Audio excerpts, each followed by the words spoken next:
I went ahead and hit record. Joseph Gordon-Levitt?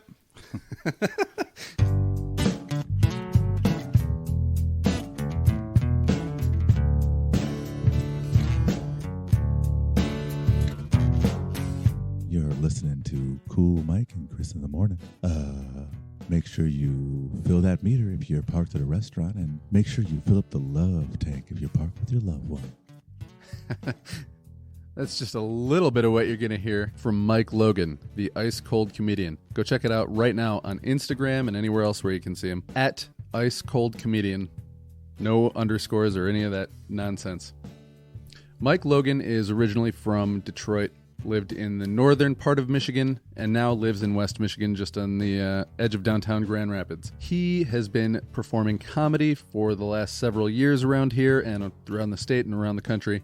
He's got a special coming out later this year. We talk about that and how at the time that special and comedy going into that was everything to him, and now his life is kind of changing at the age of 35. So we get into all things about comedy, creativity, creative people versus non-creative people, his creative process, what works and doesn't work in his creative process. You hear a whole bunch of stuff about comedy. Oh, I should also mention, we were in his house, so if you hear traffic, some sirens, some weather going on in the background, it's because we had the window open. We were at his place because he injured his leg and needed to keep it propped up, but it was a joy to be there. We talked about social media a little bit in the beginning, his life experiences, creative process, and kind of just what makes him good at what he does. Occasionally you'll hear random, oh, hey, look at this piece of art. This is a Van Gogh, because it was on his screensaver at his house on his TV. Different classic paintings. We talked about pop culture shit that millennials like to nerd out on, and really the first half of the show is mostly about Mike, and then the last half is just us talking and you getting to know more about him and who he is as a person. One thing that I hope you stick around for is towards the end, he talks about the media and how they portray us as being so divided in these times right now, but how he sees it differently. And we talk about misogyny in the Olympics and the evolution of race relations amid the pandemic. All kinds of crazy fun stuff. So stick around for it, man. Mike Logan is a person first and a comedian either second, third, fourth, fifth, or sixth. But when he's doing comedy, he is one of the best. I hope you will check him out again at Ice Cold Comedian on all your favorite social media platforms. Check this guy out. He's the real deal, intelligent, funny, and joy to talk to. So, without further ado, the inimitable Ice Cold Comedian, Mike Logan.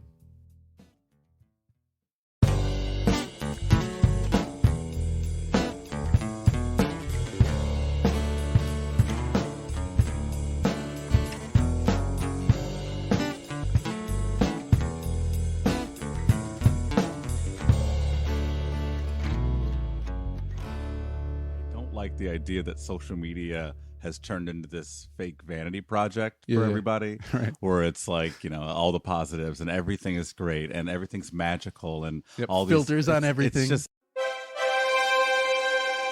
everything's so perfect. And it's just the absolute farthest thing from reality. And I noticed, I mean, I've been a guy who's always been in tune with social media, like, you know, social media generation. I'm 35. Yeah. Like we were around when it was created. So like, right. I've always been around social media in my adult years. And it's always been this vapid fake thing. Well, not always. When Facebook first started, like MySpace, for example, MySpace was never always positive. Like it was like a journal on the internet. Right. And like you could put whatever you wanted on there and it didn't have to be, you know, critiqued. It didn't have to be prove anything to anybody else because it was all about you. Yeah. And then Facebook came out, and you know, when Facebook first started, it was like that. And then obviously it's turned into what it is, the juggernaut that it is now. Yeah. And it's just turned into this just like one-upsmanship competition. And I got wrapped up in that. And I got to the point where I had to leave Facebook altogether because I was so caught up in social media that it was ruining my personal life. Yeah. So I kind of did a little bit of... Do you mean like sharing opinions with people and then people would be upset with you, or just like all of a sudden it would be 11 o'clock, you're like, shit, I didn't do anything today except social media? It was the opposite. I mean, I'd only spend maybe 3 or 4 hours a day on Facebook back then. And it would just be so much negativity that it would bother me. Yeah. Like, it wasn't about like, I have thick You just felt skin. like icky afterwards. Yeah, I didn't give a shit what people say. I don't care at all what people think about me. I haven't for a while. And like, so Facebook was never, that part never bothered me. And my page was very much like, kind of like it is on Instagram. Instagram is a lot more, it's honed in of what I've wanted my page to be. Facebook was kind of, I did this wholesome the last, I think, 5 months I was on Facebook. But it wasn't fully formed. Like, the whole idea of what I wanted my social media to be wasn't fully formed at that point. And it took me leaving Facebook because Facebook is such like a negative vacuum. Yeah. It took me leaving there and focusing just on like one platform. I took like 2 months and I was like, I want this platform to be a deliberate place where somebody can come and get a dose of me. And part of that is a daily dose of wholesome because despite my gruff ghetto exterior, I'm a pretty wholesome guy, like deep down. Yeah. Like I grew up in a pretty cliche like childhood in Detroit. I've seen some posts about that too that I wanted to ask you about when that comes around too. When we get to your earlier childhood stuff. My childhood was weird, but I mean, like, I did all the shit that you see in movies and TV shows that kids did. So I've always been attracted to that wholesome vibe. And this is a very other episode conversation, but it really harkens back to the fact that I'm adopted and I've never felt a real family connection. So my subconscious has always clinged on to like really cliche wholesome things because I didn't have them growing up. That's very interesting. Yeah, but like I said, that's a whole nother episode of conversation. No, but that's just one of those things, like, because I've seen all the stuff that you put on your page and I see it through my lens, but it's weird when you get a chance to like shift lanes and get like, well, this is why I put this out. And it, it's like seeing the negative of a picture or something like that. You know what I mean? Yeah. But then also I put the other stuff, like I'll have these bold quotes that I always put on there. I guess that's what I'm calling them, bold quotes. I have these bold quotes because I don't have Facebook to use as a platform to say what I want to say.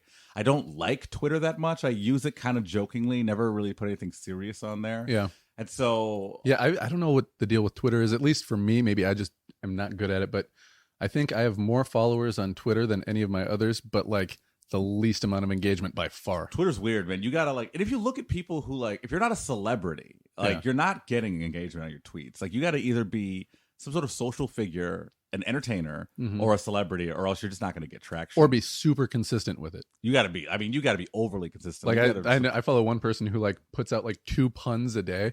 2 puns. That's a lot of puns. Like, they're just a pun machine, but it's like every day, and sometimes they're not that good. But you're like, Brian Atkinson? No. If you like puns, there's a guy named Brian Atkinson who does that. I just check him out. No, and now I should remember her name. It's like Desindra Sullivan or something like that. I have to look her up. I'm a big fan of puns. Yeah, she's good with it. But yeah, she always puts in hashtag sorry, not sorry. But that's why I like the page, because like I think we're all human. Like the wholesome stuff should be taken with the negative stuff. Yeah. Like my Instagram story, I think, is far more interesting than my actual page, because my story is like just a glimpse into like me, my personal life. Not everything. I keep a lot of stuff pretty close to the vest, but it's a lot of the negative, a lot of the good and the bad. A lot of the bad goes in the story because, like, it goes away in 24 hours. But, right, yeah. The concise thoughts that I feel like are things that are not just things that I think, but things that I think about a lot of other people think. But a lot of people don't have a platform, however big or small my platform is. A lot of people don't have the balls, I guess, to say it. A lot of people care a lot about what other people think, so they won't say it. So I'm just like, if I think this, I'm going to fucking say it. And I don't really care if people, like, accept it or not. It's just my page, so I'm going to kind of do what I want with it. Yeah. I think I probably at one time was more like in fear of putting something out on Twitter, be like, oh, somebody might not take that the right way, but they might not. You know what? I think the worst backlash I've ever gotten is somebody being like, I commented on Sha'Carri Richardson, and the person was like, well, obviously you've never played sports before, so I'm not even going to bother talking to you. Like, okay. Pretty adult thing to say, actually. It seems like. He's like, I'm not even going to dignify this. It's like, okay, well, I guess this interaction's over. Yeah. So I welcome those kinds of interactions. Mainly because of, like I said, my thick skin. Yeah. And also, I genuinely am a curious person about humans. Like, I think a lot of people, it took years for people to understand that I don't like stirring the pot. I just am a curious person who genuinely loves learning. And I love learning about people specifically. Yeah. So I can talk for hours with somebody who has an exact opposite view of mine. And they can be like in the gutter just being a piece of shit to me in the interaction, it will never faze me. And I'll keep being patient with them and talking, because I think that there's like a dialogue that should happen between people with these kinds of opinions. Like if this person's this angry about some shit, we should talk about it. Right. And I know in my situation, the thing that I can bring to this is just being calm. Like I'm able to talk to anybody about any situation and not get pissed. No matter how demonstrative or how mad or how agitated they get, I'm going to stay pretty mellow because I understand the importance of the conversation and not the emotion they're having. Is that where ice cold comes from? Because like ice in your veins, or ice cold like, damn, that dude says some cold shit? You know, it started off as high school. I started it because of the song Hey Ya.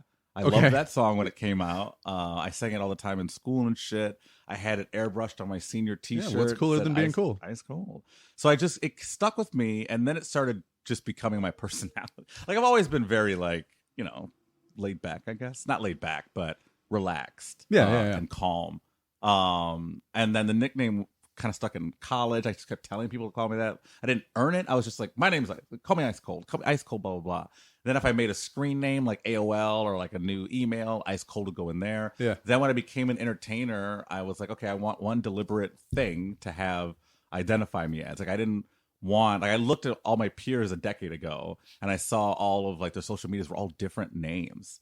Like it was weird. Like the professional comedians, because at the time, and I'm an amateur at the time, the professionals, they all had, all their stuff was one name. Yeah. And me and my amateur peers all had different, I didn't have different names. I didn't have social medias at the time. But, you know, my Twitter's this, my Instagram is this, my YouTube channel is this, my Facebook page is this. Like, you got to fucking give a business index card just to find all their different platforms. Right. So I was like, well, what's one name that I could use for everything? Well, I put Ice Cold in everything, so I just said Ice Cold Comedian. It's like how Childish Gambino put his fucking name in a Wu-Tang name generator, and that's how he got his name. Did you know that? I've never heard that before. Yeah, Donald Glover just wanted to become so he was a producer before he was a rapper. Couldn't get anybody to rap on his beats because they didn't think they were good enough. So he rapped over his own beats, but he needed to come up with a rap name so he could release his music. So he just put his name in the Wu-Tang Clan name generator, which you can still do to this day. And out came Childish Gambino, and that's the name he stuck with. He says to this day he regrets it, though. He said he would have put more thought into it. But mine works. Like Ice Cold Comedian. Like it just works. It works on every platform. It gets the point across. You kind of get my personality just from that. You hear the name Ice Cold Comedian. It's like, okay, this guy's going to be pretty smooth, pretty like relaxed, pretty calm.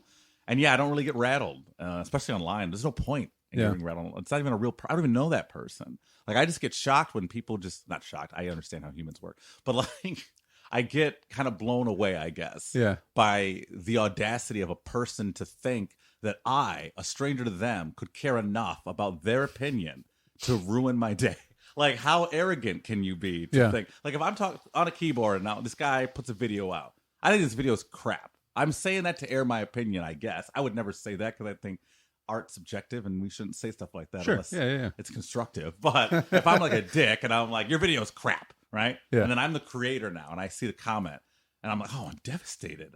This one guy, I don't even know this person. I gotta look up this person right now, find out who they are, have a conversation with them, and I'm gonna rework my entire career. I'm gonna rethink this video. I'm gonna delete this video, make a new cut of it, upload it just for this guy. That's what these people think. Yeah, like they don't understand that. Like I'm going off on a tangent, but they don't understand that. Like people who are creative and creative people are creative for the sake of being creative, not to please somebody else. Yeah. Like I'm not doing shit and putting it out there and hoping that somebody likes it or fearing that somebody will hate it because I like it.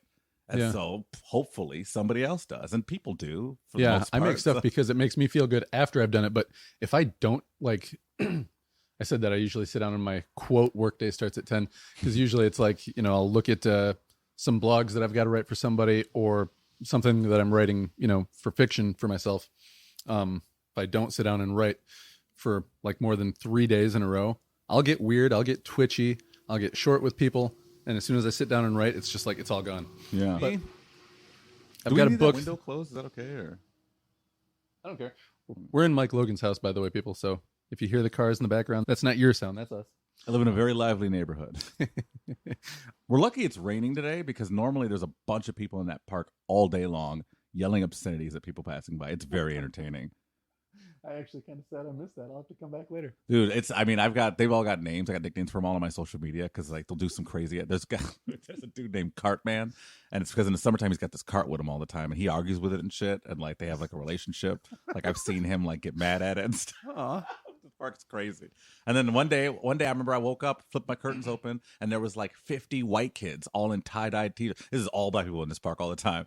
50 white kids in tie-dyed t-shirts with like white moms and minivans all fucking parked along like they were taking over the block and shit. It was weird. 2 hours later, homeless people back in the park. It was like, it's like I've never seen. I'm like living in the middle of like gentrification happening outside my window. I've been here for 2 years in this apartment, and like when I first moved here, like Bridge Street had just opened like 3 or 4 months before that. The houses all in this block were all like black families and like Latina and all that stuff. Now, and then this park was all like people that lived like in the neighborhood. Now, all these apartments are all Airbnbs. Every house except for this one and the one next to me is all Airbnbs. So it's all like college kids in and out every weekend. That park is all like homeless people that have been displaced from farther on the west side. Since like, all this stuff's been built up over here, They've been all pushed from their park they were hanging out over to here. So now I've got homeless people hanging in this park. Meanwhile, you've got like rich Airbnb people coming in and staying here every weekend. And you've got all these people who go to all the new bars that park all their cars up along this block. So like tonight, fucking tomorrow, every weekend is bananas on this corner. Because then you got Steel Cat right there next to a liquor store that's been shot up 4 times in the last 2 years. We've got cops that patrol this corner literally every 2 hours and shit. Because there's like drug dealers hanging out on that corner. It's like I grew up in Detroit. I moved away from Detroit in the 80s and 90s. That's where I grew up. And it followed me here, but it's mixed with my current life, which is on this side of the block. It's really weird. But I love this fucking house. I'll never get rid of it. Like, I don't care how famous or rich or whatever I get in my entire life. This apartment will always stay I will always have this place. I love it here. Talk about, as much as it's relevant anyway, what got you thinking about comedy as, just being kind of a thing for you? What age were you? What was going on in your life? What special was it you saw? Because I remember the first comedy special I ever saw, I think it was just, it was on TV, and it was Dana Carvey's like 90s special, the one where he talks about it's naked time. It's naked time. Yeah. He's like, about changing the chord. People always want to know, did you do it? Did you do it in the Lincoln bedroom? I'm not going to say anything except my son's name is Abe. That is a really good special. That was a great special. And that was my first introduction to comedy. And obviously I didn't go into comedy, but like that was what got my attention, is like, hey, this is a thing. So I'm not one of those people. I'm not a typical comedian. Like, I'm not one of those comics who is like, I was raised on Richard Pryor and George Carlin. I got into comedy. I've always loved comedic stuff, but I loved acting first. I'm an actor now. And you do improv shows and shit, right? Well, I do. I was supposed to do a residency at the Comedy Project, but this happened. But I mean, I've been in like 2 movies and a bunch of commercials and stuff like that. And then I do. So I'm a voiceover artist. Is my main source of income. Comedy is kind of taking a back seat just because of the pandemic and all that shit. Yeah. But wanted to be an actor. Loved comedic films growing up. Me and my dad would always watch like fucking Airplane, everything Mel Brooks, Airplane, like Chris Farley movies, all that kind of stuff growing up. My dad was always like, surely you must be joking. Like all the time. We were always watching Airplane, and then he called me in from my room one time when Blazing Saddles was on TV. He's like, Chris, come here. I come running down the hall. I was like, what is it? He's like, you got to see this. And it was the 5 minutes of just guys farting. Oh, so my dad passed away 5 years ago, and at his funeral, I gave the speech that Bill Murray gives to that caddy kid about caddying for the Dalai Lama in Caddyshack. Yeah. Just because he and I always joked that I was like, well, whichever one of us dies first, we have to tell this story, because when you die on your deathbed, you will achieve total consciousness. So I got that going for me, which is nice. So like I was like, he passed, and I was like, all right, I'm going to do this bit. And I remember I got there, I had a show the night before somewhere, and was driving back to get to the funeral. I remember I had a day job at the time, so I worked a day job the day my dad died. Then I went and did a show the next night, and then drove to go to the funeral the next morning. Went to the wrong funeral home because it was the Hopcroft Funeral Home at 9 Mile in DeQuinder on the east side of the state. But I went to the one at 14 in John R. because there's only 2 of them. One's in Madison Heights, one's in Detroit. Went to the wrong one. Get there. I'm already pissed because like I went to the fucking wrong funeral home. Also, I'm pissed because my dad died. Right. I go in there and like my dad's dad, who is like a dick. Don't like that guy. Never liked him. He's in there and he's like always got this new young like girl, like crackhead looking girl with him and shit. And like I go to the funeral parlor and fucking I'm late and shit. And he's standing outside and everybody's in the room or whatever, like with the body. And Grandpa Jim just says, "There's my grandson, Michael. He's a comedian. This is my girlfriend. Tell her a joke." I'm like, "Bro, we're at your son's funeral. The fuck are you doing?" Yeah. So like, and that's not how comedians work either. I don't fucking do jokes until you I'm just on the squeeze them and a punchline comes out. Yeah. So then I go, sit there in front row, and then, funerals, it's 100 people you don't know, and they're all like, "Oh my God, I loved your dad." I'm like, "I've never seen you before." Yeah. I'm so sorry. Yeah. Like, who are you? I was like, "What are you talking about?" "Me and your dad used to hang out when we were 14. I'm like, "Who are you?" So then I get up there, and I'm like, "All right, I'm doing the bit. Like, I don't care." I said I'm doing it. So I give a pretty nice speech about like the last time we had hung out, which was we had chat about the Pistons like the last week before that. And then I just went into, I didn't even say I was doing the bit. I just started doing it. And then my mom starts like fucking laughing and shit. And then my sister is like cracking up. Nobody else in the room. It's like dead silence. Like I'm committed to the bit. Are people looking at you like they're so confused? What is he doing? They were so confused. So they're just like looking at me like some of them look kind of horrified. So I get done, and, which is nice, And then my mom gets done, and she like wipes the tears away. And then like my sister starts laughing, and I look around, and I was just like, "Fuck you! He'd have fucking loved it." And I just left. I was pissed. Fuck you. I was like, "I don't know any of you people, man." That's the best eulogy ever, dude. I think you. I was also angry because Harold Ramis had died the week before that, and Bill Murray gave that speech at his eulogy. And I was like, "Oh, you stepped on my joke." But I'm sorry, why did we get off on that tangent? No, we were just talking about living in Detroit and kind of bridging that time from Detroit to Grand Rapids. Yeah, well, Detroit to Northern Michigan. Comedy. So we grew up watching comedic films and stuff, and I wanted to be an actor. I knew I wanted to be an actor. Then I wanted to be an NBA player, and then I fucked up I got attacked by a dog when I was in 5th grade. It ate my whole calf on my left. Oh, there's a gnarly scar under here. It's like, jeez. It was 77 stitches when I was a kid. It was nuts. Did that contribute to like what's going on here now? Like, did that leave you like weaker in that leg or anything? I mean, it didn't until 3 weeks ago. I mean, I've been able to dunk a basketball since 9th grade, so I mean, it's not really affected me at all until every ligament decided to say fuck it and just give up.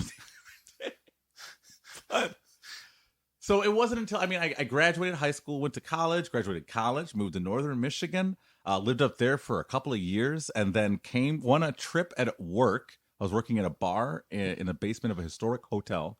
Their Christmas parties were fucking epic. This is still up north? This is in Petoskey, Michigan. Petoskey, okay. At the Perry Hotel. Stafford's Perry Hotel. I don't work there anymore because they're fucking racist. At Stafford's My follow-up Perry question Hotel, was going to be, what is it like to be an obviously not white person in a very white rural area? I found out the day I left. The day I moved, I had people threw a going away party. I was the only black guy who ever did anything, so I was very popular up there. Yeah. It was like literally like being a celebrity. People were like, "Hey, there he is!" Straight up, like every time I'm anywhere, that's the guy. There you are. Do I know you? No, but there you are. But I found out at the going away party for me when a woman who I'd never met, because I've heard so much about you. "Oh, hey, nice to meet you. I'm so sad we're just meeting." I was like, it was going really well. It's one of those kind of things. And we're hitting it up. And then I was like, "Oh, I'm going to go to the bathroom. I'll be right back." I come back. She's got another friend with her. This is my friend. I can't remember the girl's name at this time. It's my friend. Blah, blah. This is Black Mike. And I said, "Excuse me?" And she says, "Oh, I'm sorry. Is that not are you not? This is Black Mike." And I was just like, "Who calls me Black Mike?" And then she's like, "I think everybody." And so then I have to look around. This is a bar. Everybody in there is my friend. Everybody refers to you this way to the point that somebody else is like, "Oh, that's just what he's called." I'm like looking around at my friends, and I'm like, "Bro, do you call me?" He's like, "Yeah, we do. Is that not okay?" I was like, "That is so not okay." This is after living there for like, I think 5 or 6 years. Yeah. I'm like, that is so not okay. And then in this bar, I gave a speech to like 50 people. And I was like, here's why this is not okay. But it was a polite one because I was like, these are all my friends. And it was all out of ignorance. Like, it wasn't that anybody did it on purpose. It was like, guys, I know that your hearts were in the right places, kind of a thing. Yeah, but then it was like they said to me, and I knew what their response would be. I'm a grown ass man. You know what I mean? When you're a black man in America, you're very self-aware, period. Like, you can't not be. Like, you have to be at all times. Like, for your own safety. Right. You have to be. So like I'm very self-aware, and it helps that I'm a creative entertainer too, because that makes me even more so. There's a very heightened sense of self-aware, and I don't want to be mad at somebody when like they use me as an identifier. So like I know all the responses they're gonna say. So I'm like, why do you guys call me Black Mike? I was like, well, there's like 9 other Mikes in town. I was like, okay, that's a good point, but like, how nice do I dress? I mean, you're like the best dressed guy in town. Why not nice dress Mike? I wear suits to bars, dive bars for no reason. Why not suit Mike? I'm hilarious, right? They're like, I mean, yeah, I get it. I'm like, no, I'm going to finish all these examples. So I gave him like 10 examples. And I'm like, these are all identifiers that you could use because you would never call you White Joe. Because the guy I was talking to was Joe. And I was like, you never call, this other guy White Rick. You never call these people white anything because you're all white. Like, so you got to identify me. Unless that guy's thing was like, I'm fucking white. If he was like fucking powder or some shit. Like, and he was really cool with being albino. Like, he would be like, all right, call me White Dave. I'm like, hey, that's White Dave. Like, also, I want a White Dave in my crew. Like, I don't know, man. If there's a guy who celebrates his whiteness, you might not want that. Like, that's like one step away from like white power. Hold on. Albinoism is not necessarily whiteness. No. I'm not talking about albinos though. I guess we started thinking different tracks. Oh yeah. So I know a guy. He's not my friend. I know a guy. You don't have to say it like that. So disgusted like that. Well, because I think it's rude to say I have a friend when like I know. Well, because I'm also about to say that I don't remember his name. But he's like we've in passing on social media kind of guy. Yeah. But like we chit chat every now and then. He just wrote he's a cartoonist for the New Yorker. And he just wrote a book called Illustrating While Black or Cartooning While Black. And he is an albino black man. And so everything he writes is from like this albino black perspective for the most part. But when he writes for the New Yorker, it's from a strictly black perspective. But he could call himself I mean, I don't think he would because he's black, but like it's one of those things where I saw a clip on YouTube of a comic at the Comedy Cellar talking to somebody in the front row, and he thought it was a white dude, and it was a black albino guy, and he asked him to say the N-word, and then the guy says it, and then like fucking the white comic was like, I don't know, man. And it's just like you very rarely ever see an albino, let alone like a black albino person. Yeah.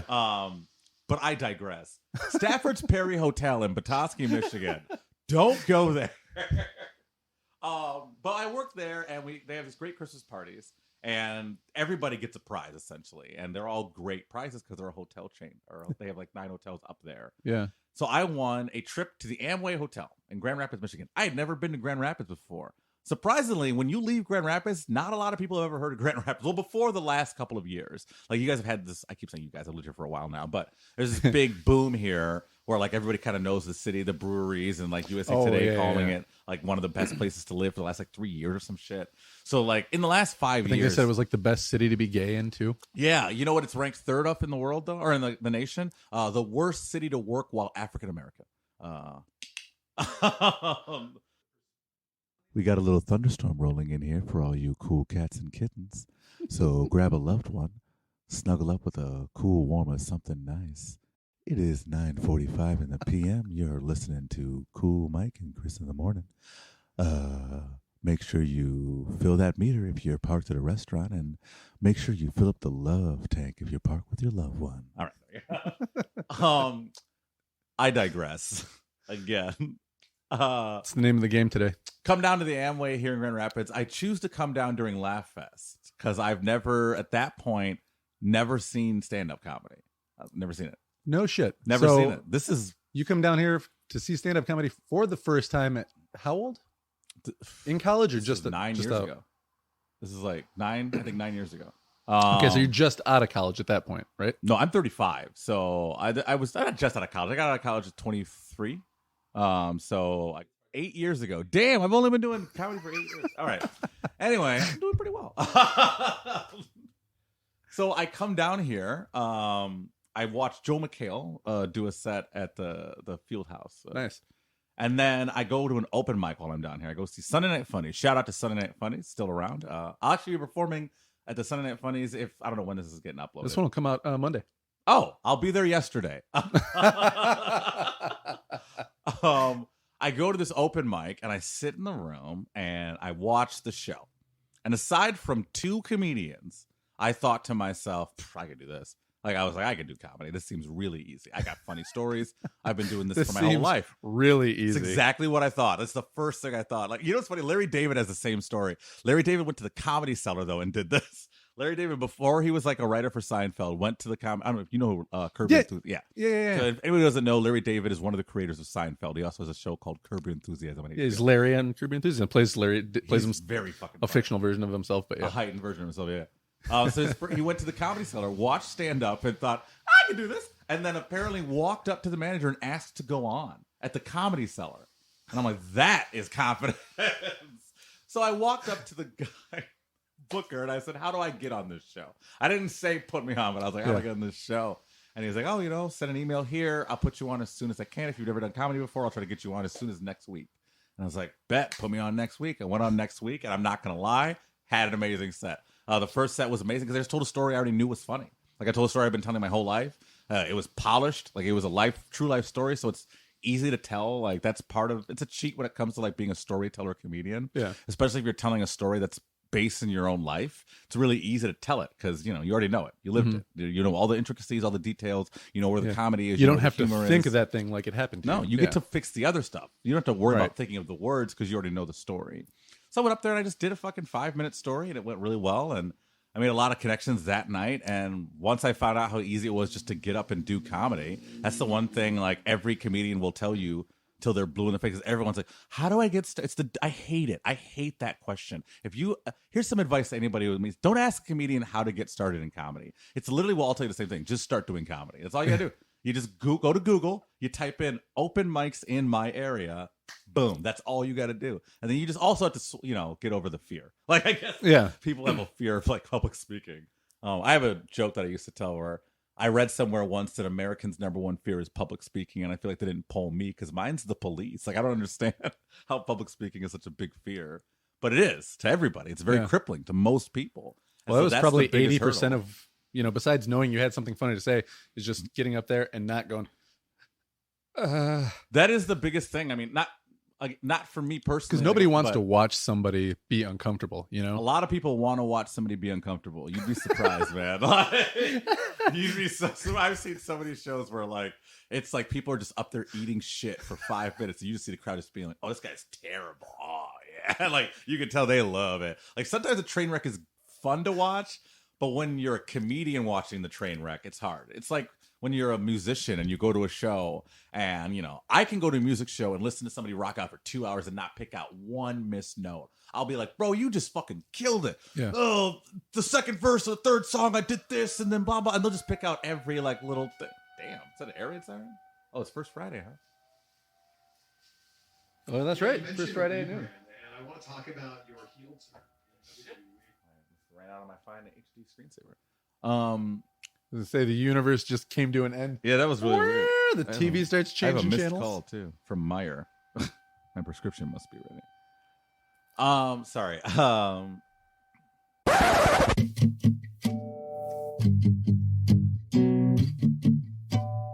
It seems like the more tragic the artist, the more remembered they are. It's really weird. Like I look at a lot of pieces that I think of as like these beautiful pieces of art, and I look at them and I interpret them a certain way, like you're supposed to with art. And then I read the story of like the artist behind like their reasoning behind the art. Yeah. And it's like, well, this person, was in a loveless marriage their entire life, and the woman didn't let them ever talk to anybody else. So they painted every picture of their wife as their stand-in model for all the women, which is an actual it's Nighthawks. I don't know if you ever the diner painting that everyone's seen. It's like who the fuck painted it? It's the famous one that looks in on the corner of the diner with the man and the woman, and then the diner guy, and then another guy sitting at the bar. That picture's called Nighthawks, and the artist who painted that, I can't remember his name right now. He was married to the same woman his entire life, and it was a loveless marriage their whole life. And she refused to let him paint any other women. So every time there's a woman in any piece of work he's ever done over his 70-year career, it's always her and always him as the model. and all the people couples in the every single painting they've ever done are never in love. It's really tragic. Like that diner photo, if you look at the photo like really close, you can see that they don't hold hands. It looks like they're holding hands, but if you look very closely, you can see that he's holding a cup of coffee and she's holding her own hand. Having said that, that blew my mind. Yeah, there's a lot, dude. Art's fucking crazy. Like the Great Wave's another one too. Like that's that one, everyone's seen that one. It's like it's a Japanese piece. It's got Mount Fuji in the background. There's a big wave, and it looks very beautiful and majestic. And it's supposed to represent is it Japan or China? Fuck, Mount Fuji's in Japan, right? I think so. Or is it China? Oh my goodness, what are we, Joe Rogan right now? Hey, pull up where Mount Fuji is. Jamie, where's Mount Fuji? Jamie, pull up that video of the baboon fighting Mount Fuji. I think I'll rip your dick off. Japan. Okay. It's a really famous painting, and if you look at it, it's like a beautiful piece of art. But the representation of it is to represent the 200 years that Japan was closed off from the rest of the world, and their fear of the Western world destroying them. And like you look at it, and you're like, oh, this is beautiful. But then like you hear about the painting, and it's like you find out that painting came out of a time period where Japan was locked away for 200 years in solitude, and all the art was self-encapsulated, and they created this canvas screen art. And it all was created over a 200-year span in one country that was cut off from the rest of the world. Did you study art in college? Or is this all stuff that you just kind of got into?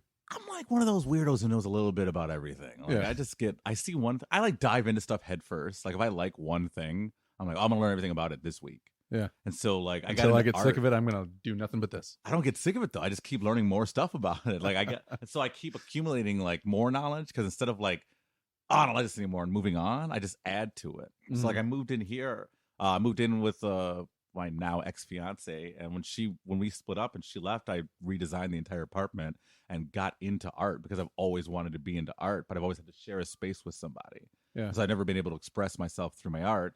And once I started putting up art, I started being intrigued about what's the stories behind them. It's like some of these pieces are like original pieces. Some of them are like stuff I found in stores. Like that little piece right up there is a piece that a local artist did. I wish I knew the name of her. It's on there somewhere. But it was during the pandemic, and when everybody was, selling all of, like their skills and their creativity to make money. Yeah. And I paid way too much money for that piece. But it's like some local artists, or like this piece right here, which nobody can see anything that we're talking about. But this piece back here, the guy upstairs did for me. Because the kid upstairs, his name is Los the Artist on Instagram. He's a very talented, extremely talented artist. I bought this canvas, I gave it to him, and I paid him $300, and I said, just paint me anything. And he painted me that, and it could not better encapsulate like me or the vibe in here or my personality. And there's a bunch of other like custom pieces in here too that I just love. Before I leave, I'm going to snap some pictures of the art, and then when the thing comes out, I'll post that up with them. Yeah. I mean, like some of the stuff, like I said, like that, the dog and this, and the piece that's in the bathroom are like store-bought. But everything else is custom. Including there's a great piece up there of me and my daughter that you'll have to look at before we leave that I really love. Oh. And then there's like a little animated drawing of me. Ben Bradshaw, a talented artist here in Grand Rapids, did that. This little Prince guy I got at a fucking swap meet somewhere. I don't know, man. I love art. And so I just started learning about it because I think that the stories behind stuff, it's just as compelling as, the stuff itself. Because you can still interpret art however you want while still knowing what it's supposed to mean. Yeah. I think. I don't know, man. I'm a weirdo. No, I know what you mean. Like it's But yeah, I mean, so we did the same thing through literature because I was an English major in college.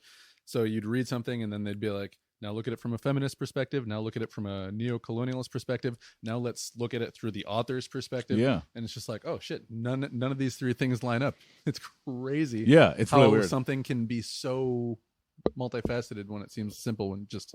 I mean, music's the same way. One of my favorite examples of how music is like one of the most subjective things that there can be is when you look at the song "I Can't Feel My Face" by The Weeknd, which is a beautiful, great song, great bop. Some people would say, also a really deep song if you listen to the lyrics, and it won a bunch of awards. The first thing I heard when I thought that was he's talking about cocaine.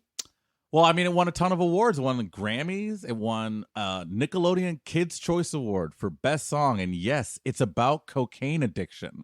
But like, because if you don't know what cocaine addiction is or anything about it, you hear it, you think it's about love. Yeah. Because I can't feel my face when I'm with you. Like, he's just so numb from He's so love. elated, But I love it. And it's like, this guy, The Weeknd, is so fucking talented that he's made a song that is both about, can be marketed to kids and win a Kids' Choice Award for love and win a Grammy because it's literally about cocaine addiction.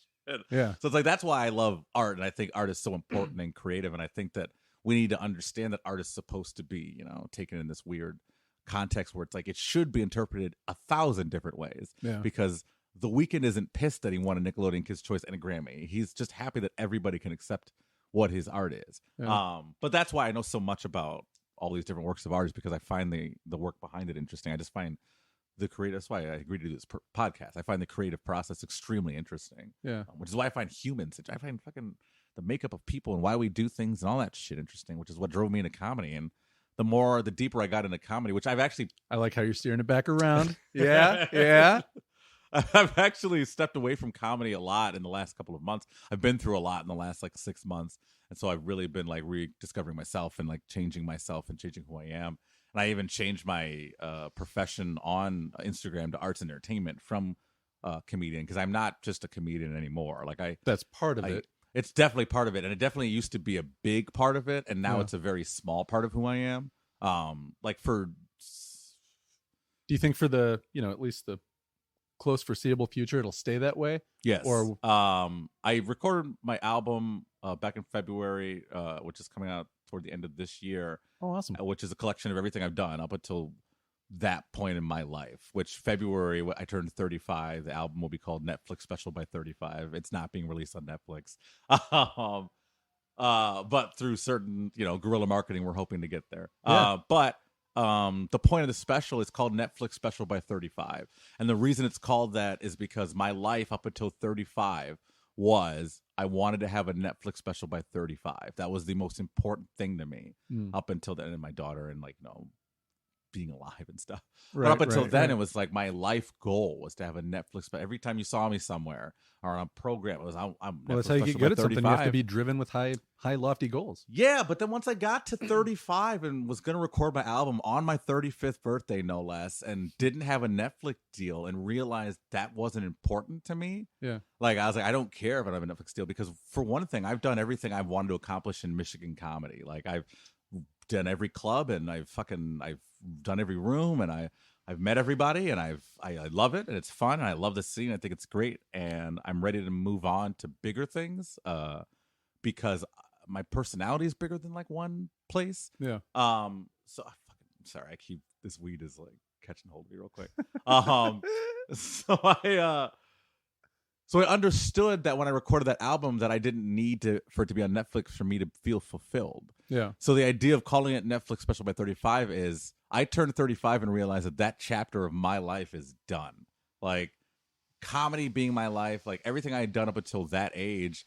And I had a lot of things, which I said, another episode conversation, but a lot of things happened to me in 2020, aside from the obvious, that led to a paradigm shift in who I am. And I completely changed who I am as a person, to the point where I knew comedy wasn't my number one passion. So when I was recording that album, I was taking solace in the fact that this is the last time I'm going to do any of these jokes, which they're great jokes. And it was hard to say no to doing them ever again. Yeah. But I knew I needed to stop doing them because that was the old me. Well, that's kind of the norm in comedy too. Like, once you put something on permanent record, like, you might pull a couple of the hits, but like, as far as like that set is not. That is not the norm in comedy. That is the norm with Netflix special level comedians. That is the norm with the Chappelles, the Kevin Harts, the Bill Burrs, everybody. I mean, I would say everybody else, they'll put a set out on YouTube or something like that, and then just keep doing that set. There are comedians that I respect and love and have worked with for years that have been doing the same jokes.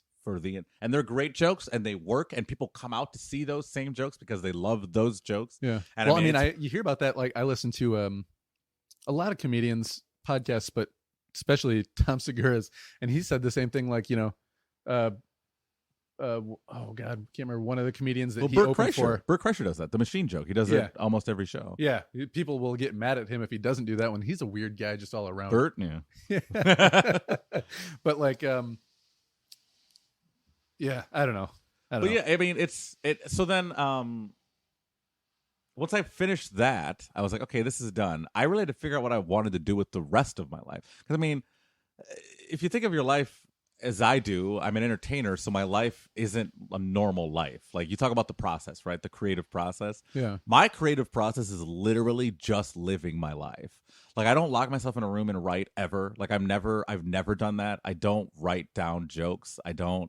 Like, I think Jerry Seinfeld says, I sit in a room and I lock myself in a room for 3 hours a day and I write jokes. And he had that special where he had all of his jokes written out, and it took up like half a city block because he kept every joke he ever wrote, because he writes every word of every joke he does. Yeah. So he had them all. And I look at it and that is not my, I'm do as I say, not as I do, I guess, kind of comedian. Like, I can go up there and talk ad nauseum forever. I could talk for hours easily, still be engaging, still be funny, still be compelling, and never write a thing down. It has nothing to do with like confidence or arrogance. I just have a good fucking memory. But before you even get up there and say it the first time, what's your process of like? I'll jot a note down, say. because I'll have an idea that I think is funny, Yeah. or like I'll look at something or I have an observation, because all my comedy is observational. Yeah. Like, I will never go up and be like, so airplane food, you know what I mean? I'm not that kind of comic. I'll go up and I'll start telling a story, or I'll start relating something to something that happened, or a comic will tell something that happened on stage. I'll piggyback off of that and segue into my comedy about something else. It's all observational stuff, so it all comes to me organically. Mm-hmm. So I can't force myself to write my comedy because it has to happen organically. So my creative process is pretty much never saying no to anything. Like, my creative process is going to a dive bar that just says bar on the outside, but every truck outside's a lifted pickup. But I want to go in because there could be a story in there. Like, I'm the kind of guy who went to a Trump. I went to the Trump rally when he was I heard here. that story. Like, when you were on Kirk Ross's podcast. I will do anything, because I know that my comedy and my life experience and everything, and me as a person, will be better off because of it. And people keep asking me every time they see me do comedy at an open mic, they're always like, every time I see you doing new material. And I'm like, for one, I don't go to an open mic if I don't have new material. And I always have new material because I'm always doing stuff. Like, I always go. I mean, if you look around my apartment, like, you could spend hours in here looking at stuff. But you're oversimplifying it. Like, if you actually had to take it and say, okay, if I had to put into 10 steps, this is how I come up with the joke.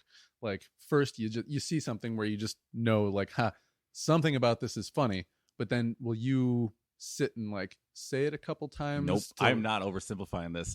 This is my I've always been able to fully form a thought at once, like instantly. So a whole set comes to me at once. So I look at something, it'll happen. Maybe I'll say it to like a group of people. I'll be like, we'll be out, and I'll say it as it happening. Oh, look at this guy did this. And then I'll just start talking. It's done. It's concise. It's formed. It's done. Like, that's how I've always thought. And it's because I'm a child of pop culture. Like, I grew up watching movies. I grew up studying film. I grew up studying TV shows. I mean, I know how to tell a story. So every time I look at something, I jot an idea down. Like, I have something like Doc Brown touches something, electrifies something, and say, I thought of a 7-minute bit in the moment, right? I'll write Doc Brown. That's the note I'll write down. I'll go to an open mic and I'll know the note. I won't look at it usually because I'll just say Doc Brown, and I'll just start talking at the open mic, and that's where I'll form the set. So I don't practice the joke before. I tried every technique for years. Like, I tried everything that everybody said you're supposed to do. Yeah. And I don't believe like that's how creativity is. Like, I just watched the TED Talk with Ethan Hawke. Yeah, there's no way that there's a one-size-fits-all for anything. But that's what comedy teaches you when you start it. Like, it's toxic. Like, the mentality in comedy is you have to do everything this way. And every comedian who's made it will tell you that's not how you make it. Like, all the ones who have made it didn't do it the same way as everybody else, and I've never done it the same way. Well, one of the things that you had said just a second ago about I'll come back 3 years later and that guy's still doing the same set or the same jokes. I've heard comedians on podcasts talk about how there's guys that, same kind of person at every club that just shits on young comedians and tells them like, oh, you're never going to make it. Or, like, you got to do it this way. It's the only way to do it, because it's like, they're stuck in a rut and they don't want you to get. Well, it's always the old guy who never got better who says that. Yeah, yeah. Like, that's the. So is that where that comes from, or I mean, is that like even the guys who it's like you respect, like, no, you got to sit down with a pencil and. So it's a trait that's been passed down up until literally 2 years ago. Like, the pandemic helped because people finally caught up to what I've been doing for my whole career. Like, I've never followed the same path as anybody because I've never wanted to. I didn't like the way it looked. Yeah. It seemed like it wasn't a path that was made for somebody like me. So especially in stand-up, I mean, where I operate in a white male dominated field. Like the hierarchy pretty much goes white men, white women, everybody else. Like, and it's a huge gap between us. Because I mean, I always compare it to people like when I go to work, imagine going to your place of work every time you work, and you are always the only person. Like if you're a white man, you're always the only white man there. Yeah. The only one. Everybody else there is somebody else. If you're a white woman, if you're a black man, like whatever you are, you're the only version of that. That's me every time I go to work. I'm the only black person in the room. There's men there. There's women there. Usually it's all white people. Is that just a Midwest thing, though? Because, Nope. like, I mean, see the bills that my friend Chanel is on, and it's... So if you go to like a comedy club, if you go to City. a real comedy club in a city, I mean, Yeah. New York, LA, Atlanta, Chicago, Philadelphia, everything else is pretty much toss up. But I mean, most of the shows, unless you're in a real comedy club, most of the shows you're doing are for white crowds because unless you're in like a black room in like, a black city. Yeah. But I mean, the most high paying gigs aren't really in those rooms for the most part. And especially when you live in the Midwest, you got to travel pretty far to get anywhere with any kind of diversity. Yeah. 2.5 hours in any direction will get you diversity, but it's 2.5 hours in any direction. right. But I digress. I'm gonna ask you. The oversimplifying the process. Because I mean, I understand where you're talking about your jokes, but as far as like building a set, because what's the longest set you've done? An hour? Mm-hmm. Yeah. So when you're gonna go up there and do an hour, like you can't just go like, oh, you know what? I'll tell like these 5 stories. Do you have like the stories kind of figured out? I'll tell this one first and this one last. And I mean, I figure it out, but like just in my head. And usually I don't even do it. I don't have an order. No, I never have an order. So you don't go up with even like a mental set list. Or I know what joke I'm going to open with, and I know what joke I'm going to close with, and I know every other joke I've ever told. Like they're all up here. Yeah. So I know the beginning and I know the end. The problem with me and trying to like make sure I know like I got to do this set and this set and this set is I like to talk to the crowd. I like to see where the show goes organically. That's part of why I'm so good at comedy. Like I'm not going to sugarcoat it. Like I'm really good at it. And part of the reason is I'm really good at reading a room. Like I'm fucking, like I said, I've studied humans. Like I know how people react. Like if the crowd's not liking this, I'll go this direction. If someone's being weird, I'll go this way. If I want to talk to this person or this person, when you're a slave to a set, you can't have that flexibility because if I set an hour and it's a tight hour, I can't talk to anybody. I can't look at you and talk to you for 2 minutes because now I'm over time. And if it's the first show of the night, the club's got to reset for the second show. So if I go over my time, the manager's pissed at me. Because then the server's got to fucking bust their ass to turn the club over. So like it comes to this point where I just stopped doing that. Like I tried like thinking, oh, I'll do this then this. But then I was like, no, my personality doesn't fit that. Like I'm not that kind of guy. I go off on tangents. But see that guy wearing a weird hat and like, what the fuck's your deal, buddy? I mean, sometimes I will, but the thing is, it's like improv. I'm always able to bring it back. Yeah. Like no matter what, like you'll see people get lost with hecklers because they don't know how to bring it back to what they were talking about. Yeah. Like I'm always looking for the joke while I'm having a conversation. Like I'm talking to you right now and I'm formulating where I'm going to be able to get this thing back to where we were talking. And now we're connected back to my joke and we're done talking and back to this. And so that's how I'm talking to hecklers. I'm talking to them, saying words while acknowledging I've got to fit this back into my set. But when you've got, 30 minutes to play with, you're able to do that kind of stuff. So I know I'm going to open with this, and I know I'm going to end with this, and I know the opening joke is going to definitely the closing joke's going to call back to the opening joke. And as long as everything in between there all connects, you've got a set. And I am not exaggerating when I say like it's that easy for me. Yeah. Like I've always been a great talker. I've always been a great storyteller, and it just made comedy so much easier for me. Well, it seems like you've got a mind for just kind of like puzzles too in general, like figuring out like, ooh, how like can I my make this dinosaur dig kit or my 1,000-piece 3D puzzle over there? Like, yeah, or even Jenga. That's a perfect example. Like, how can I take this and put it here and make it all work still? It's part of the fun. It's definitely part of the challenge for me. Is like last night. So last night I was at Pyramid Scheme and I did 15 minutes, and it's the first time I did. I'm working on a new 30 minutes because I'm headlining the show on August 20th at Millennium Park called Peaches in the Park. It is the end of summer celebration. $20 a ticket gets you a chance to see me do amazing stuff on the microphone. But I've been working on that 30 minutes, which is my brand new 30 minutes to start working on if I ever do another album again. And so I've been doing that. I tried out 15 of that minutes last night at Pyramid Scheme.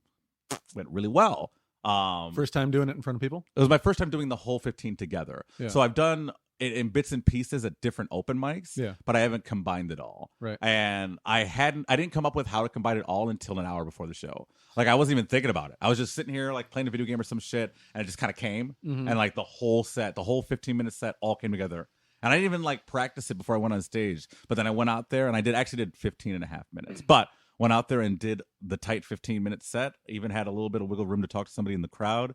And that's just how my process is. Like I don't know how to describe it. I can't explain it. Like you can look at any notepad. I don't have anything written down ever from any of my comedy. And I know every joke I've ever told from this beginning. And it's just Did that help you in school? Like, were you the kind of person who could no, like, here's why something, it read didn't something, help me and in just school. remember it? Because I was so good at schoolwork, I got done with schoolwork so quickly that I just fucking talked all day. I got in so much trouble all the time. I was always in trouble. It parlayed into me being a big ass prankster in school. Yeah. Because I would just, by the time the senior year comes around, you got like 4 fucking classes and a bunch of free periods. And when I'm in class, I'm done with all my work in 20 minutes. Yeah. So maybe I taped a fucking fart machine under the teacher's desk and started fucking playing with it. Maybe I went into the hall and ordered a pizza and had it delivered to me. Maybe I fucking bought a Santa Claus with a microphone that attaches to it, and then you talk into it, the Santa Claus mouth moves. And maybe I put it on the outside of the auditorium door so I could hide on the inside with a 2-way mirror and just talk to people as they pass by. Maybe I did things like this. Maybe I brought a boombox in and got in the dance battles with teachers. Maybe I did things like this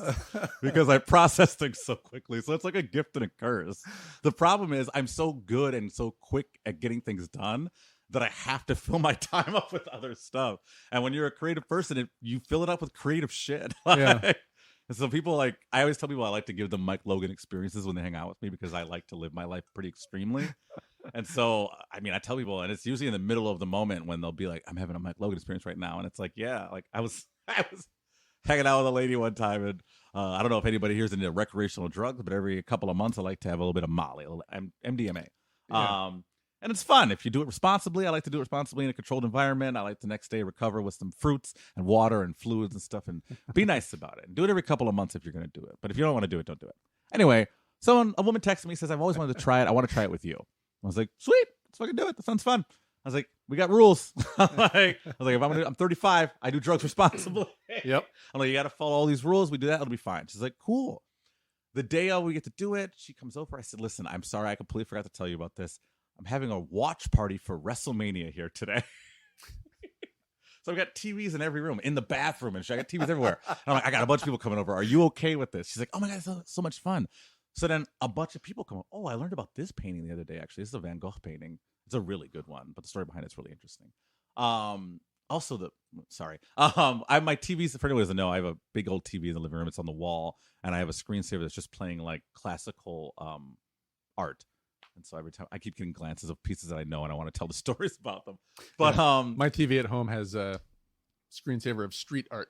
Nice. Oh, that's a good one. I should do that one next. Yeah. Sometimes I just get caught looking at it too. We're sitting there and we watched the whole WrestleMania thing. It's 4 or 5 hours long. It's wrestling. It's a long ass time. We have a great fucking time. I got like a room. I got my bedroom set up for like an atmosphere check if she gets all freaked out. Yeah. Well, everybody else at that room's off limits. It was like incense, candles in there. It was like relaxing music playing. I'm like, if you ever get freaked out, just go in there. Nobody else besides me or you are allowed in there. She's like, great. It was all fucking got perfect. Your whole panic room and just atmosphere ready to go. It was beautiful, man. Then night clears up. We're sitting in here. It's like 3:30 in the morning. We're just watching. We're just staring at some fish. Just smiling. Just having a good time looking at some fish floating around. And she's like, Mike, I got to be disappointed. I was like, what? And she's like, I thought I was going to get a Mike Logan story. I didn't really get a Mike Logan story. I was like, you didn't get a Mike Logan story? What are you talking? You just watched WrestleMania with a bunch of strangers while on Molly. And now it's 3:30 in the morning. We're just sitting there staring at fish. We've been staring at these fish for 35 minutes. And they're not even real fish. She just goes, wait, those aren't real fish. Points to my TV. She says, wait, those aren't real fish? I'm like, no, we've been watching a screensaver for 35 minutes. And she's like, is this my mom? I'm like, yeah. It's like that. And I was reminded of that quote. And I'm like, I'm very much about living in the moment and being present, right? Yeah. And so I'm very adamant about, I don't like people being on their phones around me. Like, I'm like, if we're going to hang out, like, let's fucking hang out. Let's live here right now. Let's have this moment. If you want to take a picture, fucking chill. But like, let's not, be this person. Yeah. Let's not do that shit. Yeah. We were up north with family recently, and I walk in the room and everyone's either on their phone or like watching the Olympics. It's like, isn't it nice to get up north, get away, and get on your devices? Just do the same thing you were doing, but alone. I'm kidding. Surrounded by people. It's just you're doing the same thing. You're just an hour north. I don't get it. But yeah, I mean, I force people to be present around me because like I think that I don't know, it's kind of selfish, but I think it's a chaotic good. Yeah. Or I'm like, you should experience this life experience if we're going to experience it, you know? Because too many people, man, it's too easy to tune out and you look and be like, oh, Jesus, I was just on Instagram for an hour and 15 minutes. I have an app blocker on my phone that I have to utilize for hours at a day. Like I'll have to put it on for 6 or 7 hours. Yeah. And I've got almost all my important vital apps in that blocker where it'll be 7 hours where I just can't use it. And I have to do that because like. That's good because I've got one that just tells me like your time is up, but then I can be like, give me 15 more minutes or just ignore it for the day. Oh, mine is I have mine set on strict mode where I cannot disable it. I had to during because I did that same my shit. work hours. I mean, I don't have work hours. Like, you know, entertainment doesn't have work hours. So like I couldn't turn my phone off. I got kids though, so I've got to compartmentalize when I do things, which is kind of a bummer because I'd rather, like, there was times when I was finishing up my first book where I just went to a friend's house for a weekend and I was like, hey man, let's hang out a little bit, you know, at night, and I'll just sit on your couch and write during the day. And they're like, okay. And I would just go and sit there and, you know, just kind of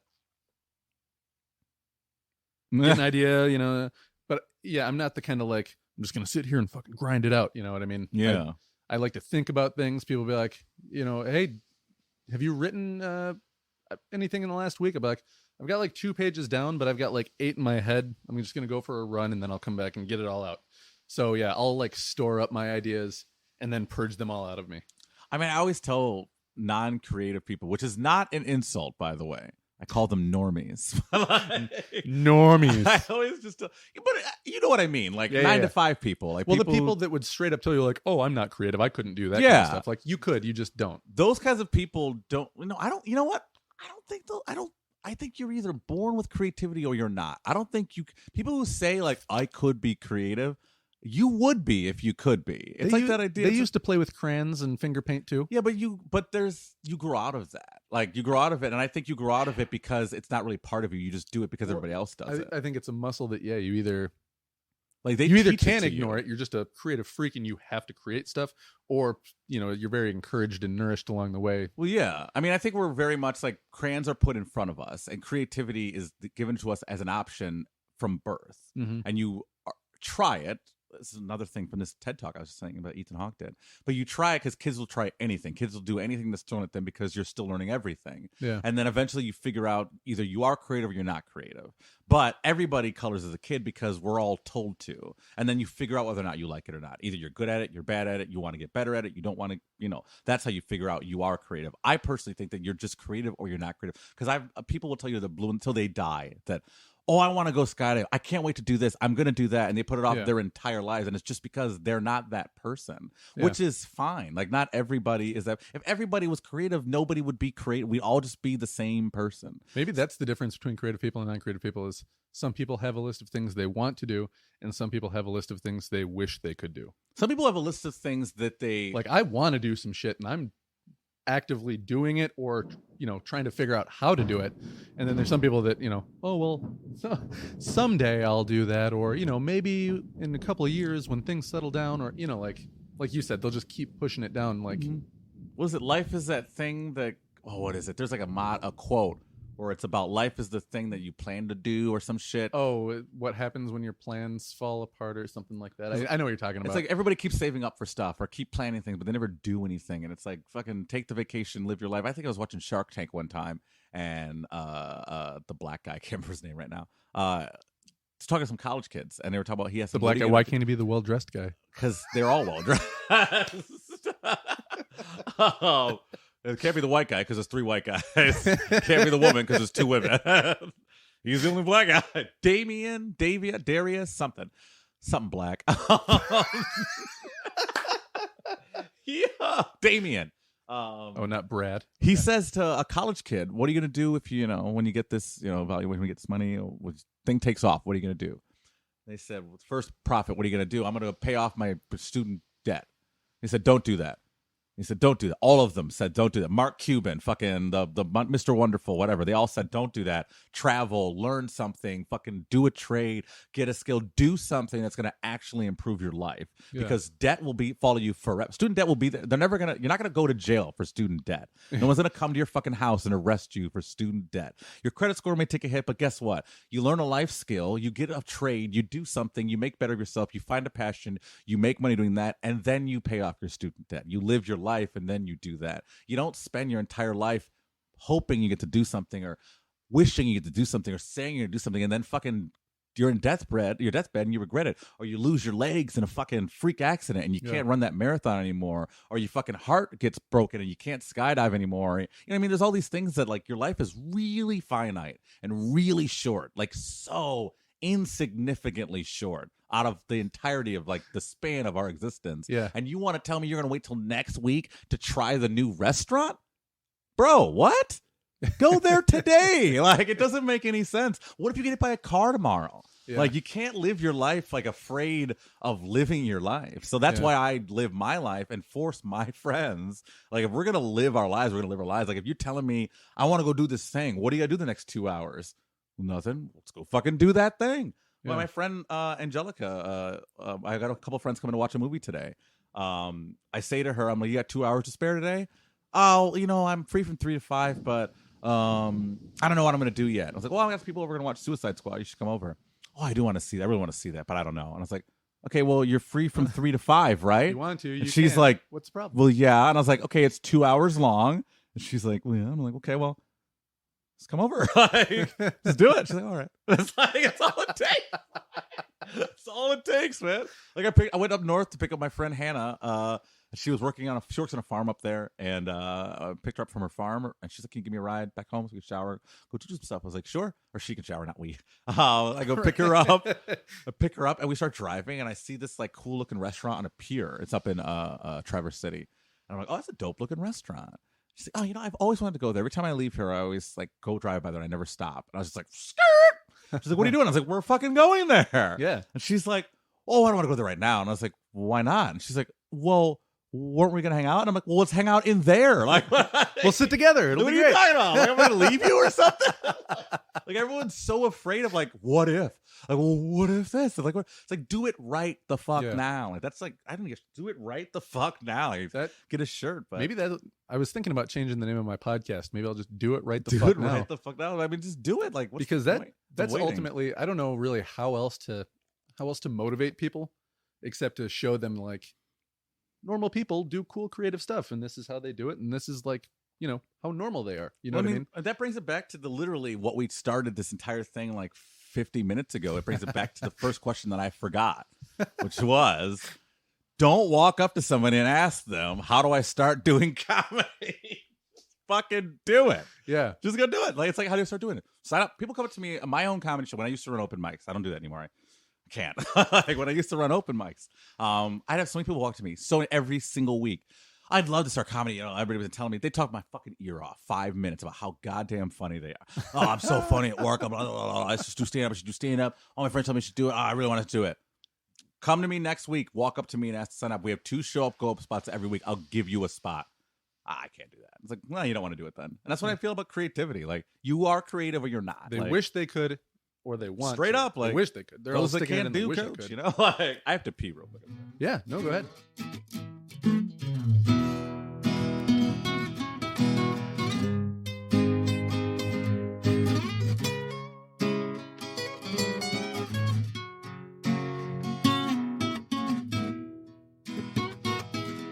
We should have listened where we were before we left off. I can't remember at all what we talked about last. I pretty much just wrapped everything up about not asking comics, just do it and do it. We're talking about living your life and how I keep people present when they hang out with me because, just because that's how I think people should live. Yeah, no, I'm with that too. And yeah, like I said, this podcast, and when I was talking to Kirk on from A Talk in the Attic, another fantastic episode of that show is the Ice Cold Comedians interview. When we talk to each other on my podcast, kind of said like, we think that our podcasts are almost kind of like our midlife crises. Like, because both of us are like, he was an engineer, I was a middle school teacher, and we both hit this thing where we're just like, we don't want to do this.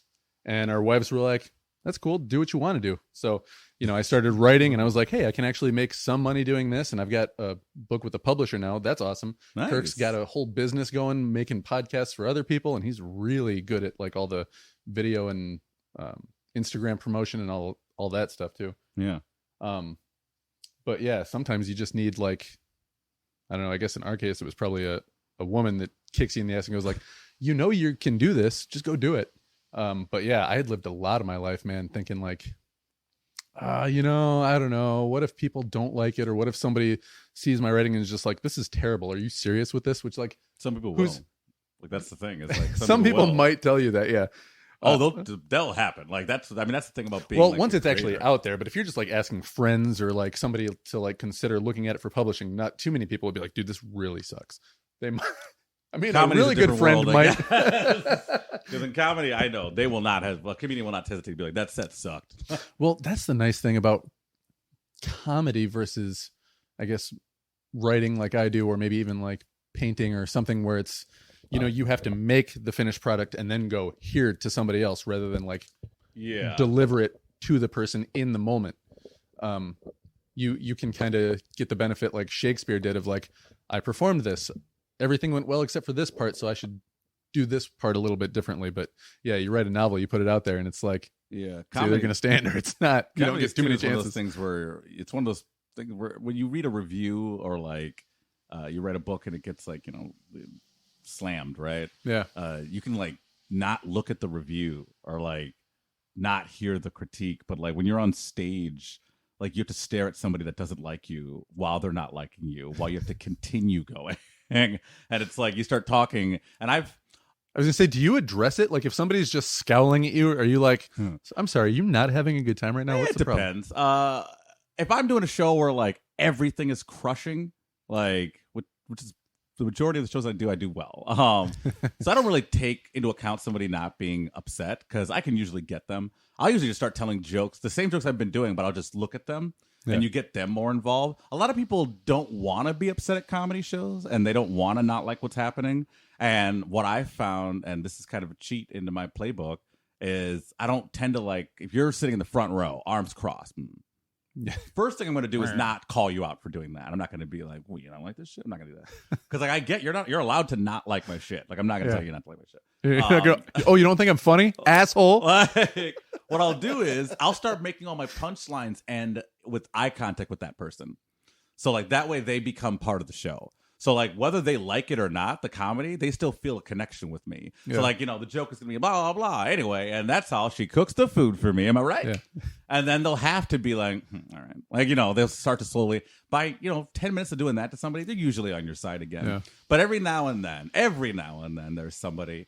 the friend in the group who really didn't want to go to the comedy show. Yeah. And that doesn't come out often in like professional settings just because people paid money to see comedy at those occasions. It happens more at open mics. Like you'll go to an open mic and sometimes people don't even know there's going to be a comedy show, so they're really pissed off. I had a meme I made like 2 years ago, and it was that scene in holy shit, I used to have that painting on my wall. My ex-fiance's mother painted it. I wonder what the story is with the lonely person coming out of the wood. I don't know. I used to hang up on this wall right here. Where there's that gold piece now. Shit. Nope. What was it? No, we were talking not heckling. One person in the crowd. You engaging that one person. Yeah, and just talking to them. But I've only given up on a crowd once ever. Ever. And it was in When Roseville. You say given up, do you mean like walk off before your time was up? I gave up on him. I was in Roseville, Michigan. I brought a guy to open me, Michael Bustler, really funny local comic. I brought him with me to open, and we get to the venue and it's packed. It's like a big, huge, like long venue, like a kind of like a strip mall kind of bar venue, like where it goes all the way to the back of the room kind of thing. Did I come unplug? No, but here, I'll get out of your way. And then there's more Van Gogh. Water lilies. People listening go, what the fuck?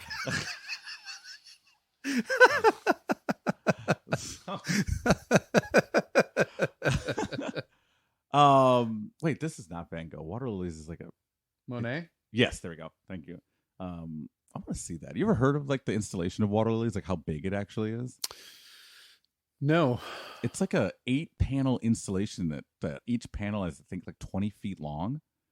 And then it takes up, they built an entire like mausoleum that houses just the print or just the canvas. And it was Monet's last work. And it's unfinished. Do you want to know why it's unfinished? Because he died first? Because he didn't want to finish it. So he died before he could. Literally. Wait a minute. That's what I said, but you just worded it differently. So he deliberately died so that he couldn't finish it. Like he killed himself? He didn't kill himself, but he just worked until he died. He promised them that he'd finish it, but it was the last work he painted. He was like, late 80s. At that point, he was very wealthy, very famous, didn't need to do any more art. But another famous artist who was his rival in France donated some works to the country of France upon his deathbed. So to one-up him, Monet was asked to do some works. So to one-up him, he decides to make this great piece called Water Lilies. When he starts it, he didn't want to do it. He did it as a service to the country because he's a very huge patriot. But once he started doing it, he realized he was falling in love with it. And once he started falling in love with it, he didn't want to give it away. So once he got done with one panel, he brought them in to show it to them, and then it took him years to finish the rest of the panels. So the building itself, which housed the panels, was finished for 3 years before it even housed anything because he refused to finish his works. And every time they'd ask him about finishing it, he would just prolong it. And he was in such old, poor health, he just died. If anybody ever gets to go see Water Lilies live, I can't wait to go see it in person. But there's a corner piece on Sunset because it's supposed to represent like an entire day. Sunset's the last panel, and the bottom right corner of it is unfinished, and it's not even signed. But I digress. One person in the room. I'm in Roseville, Michigan. We get there, it's packed. And I know, just from a guy who's been running shows a long time, been doing comedy a long time, I know when I walk into a room, if the people in that room knew there was going to be a comedy show. Like you could tell. Like they're in the middle of dinner, they just got food, there's kids there. Like I'm looking around, like there's like 300 people in this room. And I'm like, this is going to be awful because the stage is at the front of the bar. And this isn't a wide bar, it's a deep bar. So now I got to try and contend with the back of the bar all the way up to the front of the bar. I get to the back, I go to the booker. I'm like, hey, man, do they all know it's going to be a comedy show? I see a lot of kids here. I'm like, what's the deal? He's like, oh, they know. And I look at him and I'm like, did you announce it in the microphone? Well, there's a banner up there. I'm like, do you have any idea how unobservant people are? Like nobody, I guarantee people don't know there's going to be a comedy show. And I was like, can you just do me I'm the headliner. So I'm like, can you just do me a favor and just like give him an announcement, give him a 10-minute warning. So they, he's like, oh, I can do it, but I'm telling you, they know. He goes up there. Attention everybody, just want to let you know we're about 10 minutes away from the comedy show. First ever comedy show here. And I'm like, fuck, this is the first show here? I didn't know. I had no idea. He's like, first ever show here. Just want to let you all know, it's going to be an R-rated show. So hope you're here ready for laughs. Then guys starts yelling at him from the we didn't know there was going to be a comedy show here. Oh, yep. Then he starts talking to people in the crowd, right? And the show hasn't even started yet. So I'm like, this guy's already establishing a relationship that it's okay to talk to her in this show. That's what he's doing. That's what he's doing. That's what he's doing. That's what you do. No, if anybody ever gets into comedy and you become a host of a show, don't fucking talk to the crowd. Like comedy clubs will tell you to talk to the crowd to get them all like hype and stuff. But one thing you need to do is let the crowd know that is not okay to do moving forward. Because the host can do that, but the crowd thinks that is now carte blanche to say whatever the fuck they want to every comic the rest of the show. That's part of the show. I'm making it better. Which is amazing to me how many people don't understand the dynamic. It's like 3 every show. But he goes back and I was like, yeah, I don't think they knew that was going to be a comedy show. He's like, yeah, I don't think they knew either. You fucking think? Bustler goes up there and just suffers through 15 minutes of his really good comedy that people just weren't there for. I mean, maybe I'd say there are about 100 active listeners out of the 300 people there. And they were about the first 100 people in the front.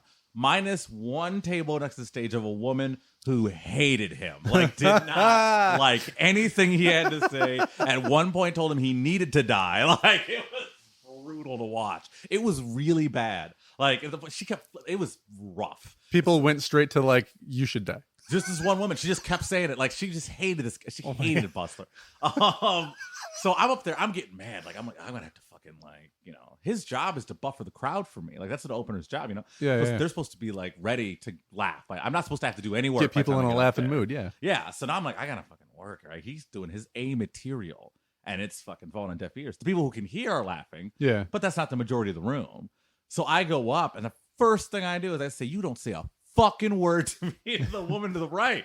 And she's like, I didn't plan on it. And I was like, really? You didn't? And then she's like, nope. I was like, okay. So then I moved on. I started doing my comedy and shit, right? And the first, that initial interaction gets the whole room's attention. So I'm like, shit, I got him, right? So I start talking to the back of the room. I'm like, hey, back of the room, how we doing back there? Huh? And they're like, oh, playing pool, we're great. I get the back of the room on my side. I'm like, all right, work my way fucking forward. The front of the room's already in. I don't need to work them. Let's get the fucking back of the room forward. I get to the middle of the room. I get to this table full of drunk guys. And I get to them and I just say, how you guys doing tonight? We're just looking for some pussy. I was like, that was a mistake. That was a mistake. And then the whole place thinks that's hilarious, and they all start having their own little conversations, and I lose the entire room. And so I'm like, oh shit. So then I start battling for the next 30. I'm supposed to do an hour. The next 30 minutes, I'm battling, and I'm just looking around. I'm doing I switched my closer, the end closer, to the beginning of the show, just to try and get some traction going.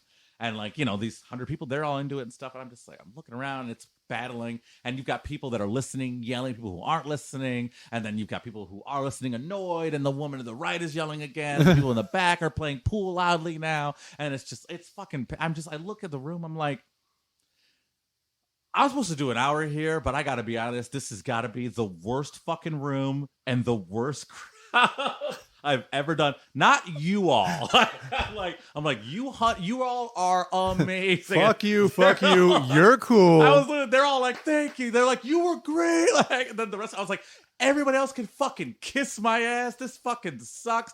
You knew there was gonna be a comedy show after he announced it. You could have fucking left. You all chose to stay here and be unentertained. So then I walk on stage and I'm like, I'm not getting paid. There's no fucking way.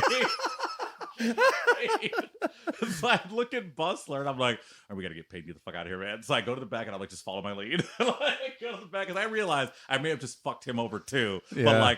But we shouldn't have had to put up with that. I was like, they don't deserve the rest of this show, because I'm not a fucking monkey, a puppet. You know what I mean? Yeah. You don't get to disrespect the process of the art, the craft, whatever it is, and then I'm gonna give you the rest of my credit. No, I complimented the people who listened, and I said, this isn't about you guys, but they can all fucking kiss my. And then I was like, because I had great stuff I could have done. You could have had a really good time. Yeah. And when you heard there's a comedy show, you could have left. Right. So I go to the back and I'm mentally, I'm juggling. Like I said, I'm always fully formed with I'm playing out how this is going to work with this guy. I'm running through every scenario. I'm using my future vision to think of everything he's going to say to me. Yeah. And I'm like, I got all this shit bagged up, right? I get to the back, guy stuffing his face full of chicken wings, right? Just covered in barbecue, the most cliche, fucking. If he had a lobster bib on, I wouldn't have been surprised. Just oh, you're done? Oh, great job. Here's your check. This guy clearly didn't watch the show we just put on. So I was like, all right, let's go. And he just fucking left. Never talked to him again. You never wanted to go back there, huh? I didn't. There's a lot of rooms. There's a lot of comics who comedians will put up with just doing venues that they hate. Yeah. That's there's the only things to do. The best advice I ever got in my entire career was from Robert Jenkins. I'm just name dropping everybody, all my friends. Robert Jenkins is a great, hilarious comedian out of Lansing, Michigan. And he said to me a couple of years ago, he just says to me, because I was doing a venue called the Holly Hotel. I'll blast all these places. The place fucking sucks if you're a black entertainer, period. It's all old-ass, geriatric white people. And it's not even a hotel. It's a place called the Holly Hotel in Holly, Michigan. And you perform in the basement of it, and it's just a restaurant, and they only serve dinner. And it's a historic hotel, and that's the kind of place that only attracts fucking old-ass, white-haired people, right? Yeah. So I asked... We've been going here since it just opened. We're going there since it was a hotel. So, I get to the venue, and the first thing I do is go to the bar next door, because I can't eat there, because they only give meals to the headliner. But if the headliner allows it, the feature gets to have their soup or salad. It's a running joke in the comedy scene in Michigan. If you do the Holly Hotel and you feature, the joke is, you're going to get the soup or the salad. It's so bad. It's so... But everybody loves it. It's a weekend show, so they get to put it on their credit as we did a weekend somewhere. So everybody loves that fucking whatever. I did the show with Zach Martin, a really funny guy out of Detroit. And we both struggled during the show. We're both really good professional comedians. Like, I'm a headlining comedian who was featuring. He's a headliner who was headlining, and we both had a hard time. And I opened with, because I went to the bar next door beforehand, and some dude just said a bunch of racist shit to me while I was sitting there. And so I went next door, opened my setup with that story. Sit at your bar next door. This guy was at me. I'll tell the story. It's very fun. I'm sitting there, and I don't like talking to people in small towns when I go there because I'm eccentric. I dress like people want to talk to me because it's the way I look. And like I'm black, so like people want to talk to me because of that. And I'm an entertainer, so you kind of get that aura, and people just want to say something to me all the time. Yeah. And sitting there, and I'm trying to like just have a beer and not like be talked to. And everybody's kind of doing the whole look around, like I'm wearing a suit and shit. And like this guy standing next to me, he's doing that move where like he keeps trying to make eye contact with me, or he's doing the whole. He's going to catch me on the peripheral, so maybe if he catches me, we can make eye contact, and then I can say hello and start talking, right? So I'm like, I'm not going to look at this guy. I'm not going to look at this guy. I'm just going to stare forward. Then I hear something on the TV. I look over to the right, catch his eye, and he just goes, "Not from around here, are you?" And I'm like, "Jeez, no." And he goes, "I'm from Holly, Michigan. Born and raised. Lived here my whole life. I love this place. It's a great town, a beautiful city. Everyone's so polite, so kind, so nice. I love it here. You might get arrested being here, but I love it here." And I was like, there it is. Thanks for that, bud. So I go next door, I tell that story because I want them to understand what I had to go through. And I've only been here for fucking 30 minutes. And I'm like, this is going to set the tone for the whole set because my set's about race. So like, I say this thing. Not even a fucking like boo. Like nothing. Just nothing. They're just and like, and? Not even a gasp. Like, I'm like, this doesn't surprise you guys? And then not another word. And I was like, well, the rest of this set's going to be awful then because pretty black. So then I went and did my set, and there were like some young people there, like 10 young people there, and they all loved my shit. They came up to me afterward and bought my merchandise and stuff, and they loved it. But everybody hated it. They fucking hated it. It was terrible. Second show was way better because Zach had a bunch of people that he knew come, and the second show was actually really fun. They were more like the Jay Leno crowd. Yeah, like they were like younger, like 40s or something. But like, been to the gas station. That's weird. It was a pretty good set, but I will never do that show again, ever. And it's because like I felt so uncomfortable. And then people ask me, why don't you do that show again? I tell them that story. So why aren't you doing the show again? Did you not hear what just happened to me? Like, that's what happened. Like, I don't want to go back there. Yeah. Well, like, but it's the Holly Hotel. Well, that's not the most overtly racist thing he could have said. Yeah, well, that's what people will say. Well, it could have been worse. Or like, or, you know, well, what about the money? Or like, you know, it's a gig. A gig is a gig. You got to work. Like, it's like, a gig is, my sanity is my sanity, bro. And so Robert Jenkins one day says to me, I posted about... Yeah, the first person I meet in this town is like, you might get arrested for your skin color. Yeah, I posted about this thing happening, and this guy messaged me, and he just says to me, he's like, man, you don't got to do every show. That's his voice. That's how I read the text. But that like hit me. And I was like, fuck, man, he's right. I don't got to do every show. Yeah. Like, why would I have to do that show? I got paid $75 for 3 shows. That's one whole weekend, $75 to get a salad and have racist shit said to me. Why should I do that show ever again? To do the show, to have a gig, to work out my material? I don't need to do that. It's good to spread yourself out and, you know, make your name that way, but you don't have to go everywhere. And what is in it for me? $75 for 2 days worth of work. I'm not going to get any fans from that show. I'm not going to get any fucking, you know, good feedback. No agent's going to be there. I'm not going to get booked for anything. What's the benefit? There's no benefit for me to do it. So why should I do it? Well, you met those 10 kids. Well, yeah, I mean, that adds up, but they didn't follow me after that night, so it didn't count. So, but I mean, like, the comedy's got this thing where, like, you're supposed to just keep, like, put your head down and, like, just do all the things that everyone else did all the things before you, and everyone else did that shit. And it was when I stopped doing what everybody else did is when I found success in the rest of my entertainment career. Like, it was when I stopped realizing that, one, I'm not just a comedian. Like, I hate the idea... Well, it seems like comedians have been made to feel expendable for a long time. Well, comedians feel like they have like to be just comedians. People are afraid to, like, call out and say, like, Carlos Mencia was stealing my jokes. Robin Williams was stealing my jokes. I'm sorry for people that love Robin Williams. I think he's a great guy, but like he was renowned for joke stealing too. I'd actually listen to his stand up. I only watch the movies. Oh, you've never seen any of his stand up? I saw parts of that one where he had all the water bottles. He does one where he does a joke about how tiring it is to go down on a woman, and he does this and he goes, I've seen that. I think that's the special I saw. Yeah, that's the HBO special, right? Yeah, that's the one I saw. And then he eventually just falls asleep down there. You want to hear my 1 second impression of Robin Williams? Yeah. Ho ho! There it is. 1 second. 1 second of Robin Williams. I can do 1 second impression of almost every celebrity. It's one stupid, useless trait I have. But to go back to the bigger, broader thing you're talking about with like the trail and like the creative process on its own is when Robert told me I don't have to do every show, it really opened my eyes to like the fact that I don't have to subject myself to stuff I don't want to for a craft that I don't feel like is my actual, like, that's what I'm going to like put my passion and all my heart and soul into. Granted, I'm like really good at comedy. To toot my own horn, I'd say I'm one of the best fucking comedians in the state. Like, period. Like, I can think of a couple other people who I would put on my level as comedians go, but like consistently being hilariously funny all the time, I'm really good at it. Yeah. It's not even the one thing I'm passionate about. And people don't realize how bad local comedy is too. Not all local comedy, because there's people... all local comedy is bad, but there's good people in each local comedy scene. That's what I'm getting at. Yeah. Like most of the comedians, I mean, I have met. Well, it's like open mic music. You go and watch open mic music at a bar. You might find one band that like might be playing in some clubs within the next year or two, but 90% of it's going to be like just garbage two guys that learned how to play, wanted to play in front of people. You know, the problem with open mic comedy is there's like 15 fucking comics, and they all do 7 minutes of material. It sucks. Like, it feels like you're there for hours when it's bad. Yeah, when it's good. It's great. Like last night at Pyramid Scheme, we did that show. It was like we had 4 professionals on the lineup. And like it was an amazing show. It flew by. Flew by because we don't know what the fuck we were doing. But when he said to me like, you know, you're gonna do a show, it's just like comedy is this thing where you tell everybody to do the same thing all the time, and everybody does the same thing. And there's thousands of people in this state alone who call themselves comedians or say that in this city there are hundreds of people who say they do comedy or say they do stand up or say whatever. And I couldn't tell you more than 5 who've done anything out of this city, out of Grand Rapids.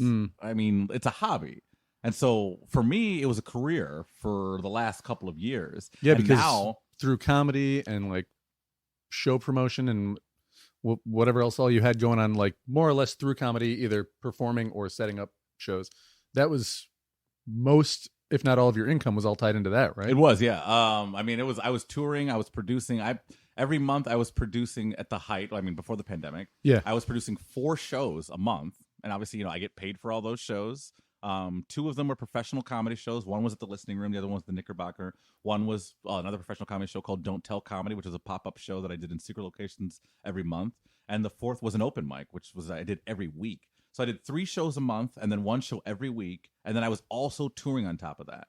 So I was just doing comedy for a solid 5 years, like of just doing stand-up. And I got really burnt out on it. Like the most burnout I didn't know I could be burnt out on stuff, but I got hella burnt out on doing. I mean, I was subjecting myself to comedy on average. Had to have been 15 hours a week. I was going to say, is that just, do you think that was the natural course of it, or did you just overdo it? I was doing what everybody said you're supposed to be doing. And it was because I was so good at it, and it was so easy to make money doing it for me. Yeah. Like, why wouldn't I keep doing it? Why wouldn't I take on another show? It's, I can make another $800 doing this one show a month. Yeah, why wouldn't I just book that show? Yeah. But on top, you do that on top of touring 4 days a week, sometimes touring for weeks at a time, then doing an open mic every single Monday for 4 years straight. I mean, that's 9 new comedians every Monday for 4 years. Like, that's a lot of shitty comedy, it's bro. a lot of real. I became so jaded. I was so angry. And it was all because of just seeing too much comedy. Like, I don't watch comedy. I don't watch it because I'm sick of it. Like, I don't watch it because I do it all the time. And I don't watch it because I don't watch like even in the last 6 months, year, you haven't watched any just for the sake of like something to do. Oh, there's so many other things to do. I mean, I've watched. I watched Chappelle. I watched everything he released with Netflix, and that's it.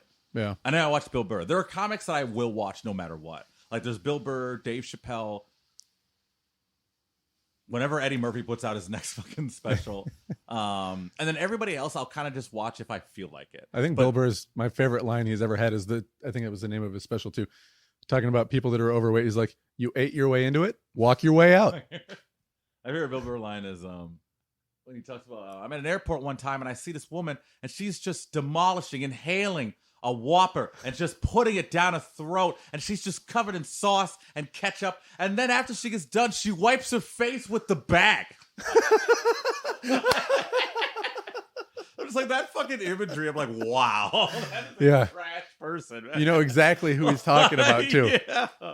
But like, these are the kind of people that I go out of my way to watch. But on the regular, I don't watch stand up, and it's just because I get kind of bored with stand up, and it's nothing against. You just kind of feel like I know what this joke is ultimately trying to do. I just get uninterested with things that I already do all the time. I want new stuff. If I'm absorbing something, I want it to be something new. Like I do comedy so much that I don't need to watch comedy because it just bores me. Not because I think it's bad. When I do watch comedy, I think it's hilarious. Yeah. Like you put on a special and I watch it and I laugh because it's funny. Yeah. But I'll never go out on my way to watch it by myself because I'll get bored. And it's just because like I do comedy, so like a cook comes home, a master chef comes home and makes garbage for themselves. Yeah, like an artist comes home, and artists usually actually keep painting at home. But like, well, no, I used to know a guy that worked on helicopter engines, and then he would take his car somewhere. I was like, why don't you just fix it? He's like, dude, I do that shit all day long. Yeah. Last thing I want to do after 5 o'clock is turn around. Yeah, fair enough. So I don't watch any of that stuff. But no, that makes sense to me though, because I definitely like when I was in college, because I went to college kind of late too. I went into the military and then started college when I was like 25. That's a little late. Yeah, so I had a kid who was in like first grade. No. Shit, what was she? She was in like third or fourth grade. Then we had another newborn while I was in school. And I used to just constantly like have a book open if nothing else was going on. But then I was reading like 5 books at a time for literature classes. And for probably like 6 months after I graduated, like books just, it's kind of like if you drink too much Cuervo, then like the next time you see a bottle of Cuervo, you're like, huh? Just looking at it. Yeah. And that's how I felt with just reading after earning a bachelor's degree in English literature. Was I don't think I ever want to read a classic ever again. Just give me cheap thrillers and That's how it works, man. You get burned out on that shit. Yeah. But yeah, that's why I transitioned after I got done. I mean, a bunch of shit all happened at the end of last year, and everybody took last year, I think, as a reset. And I took it as, I did a lot of shit last year. I fell in love, got engaged, got unengaged, fuck it all my leg up, got my identity stolen a bunch of times. What? Yeah, I've had a week. Like I said, the last 6 months have been brutal. But that's all in the last 6 months. Jesus. But in that time, my personal life has been ridiculously all over the place, while my professional career has been the best it's ever been in my entire life. Like, but it's all because I found myself in all that. Yeah. So like in this shift, like, I have leaned heavier into the voiceover work. I do a lot of consulting work now. I was gonna say voiceover. What kind of stuff are you doing? Like commercials and? So I do a lot of stuff. So I do work for iHeartMedia, and then I also do a lot of like independent work. I'm a freelancer. So I've worked for everywhere from the Amway Group to politicians to commercial work. Are you the Pure Michigan guy? No, that's Tim Allen, actually. I do have a couple of fake Pure Michigan ads on I have a Grand Rapids one, actually, on my YouTube channel. Oh, yeah? The Ice Cold Comedian. But yeah, I whatever work is good to me. I have an agency, and so they send me work, and then I do it. I get a lot of auditions. I get a lot of work that is custom for me, and then a lot of auditions that are just like audition for this thing.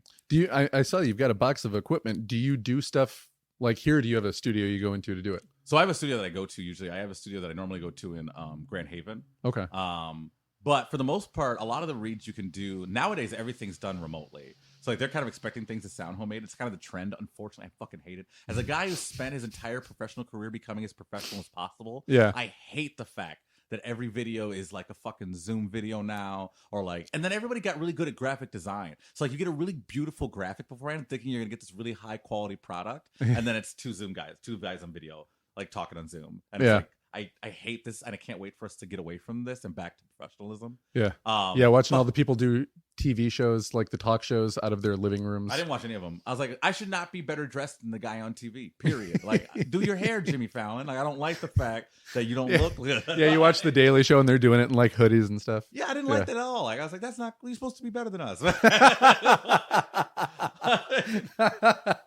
yeah, so, like, so most of the work is pretty remote and can be done very remotely. But I do have a lot of equipment. I have microphones. I mean, I have in the basement, I have everything set up to produce an entire comedy show.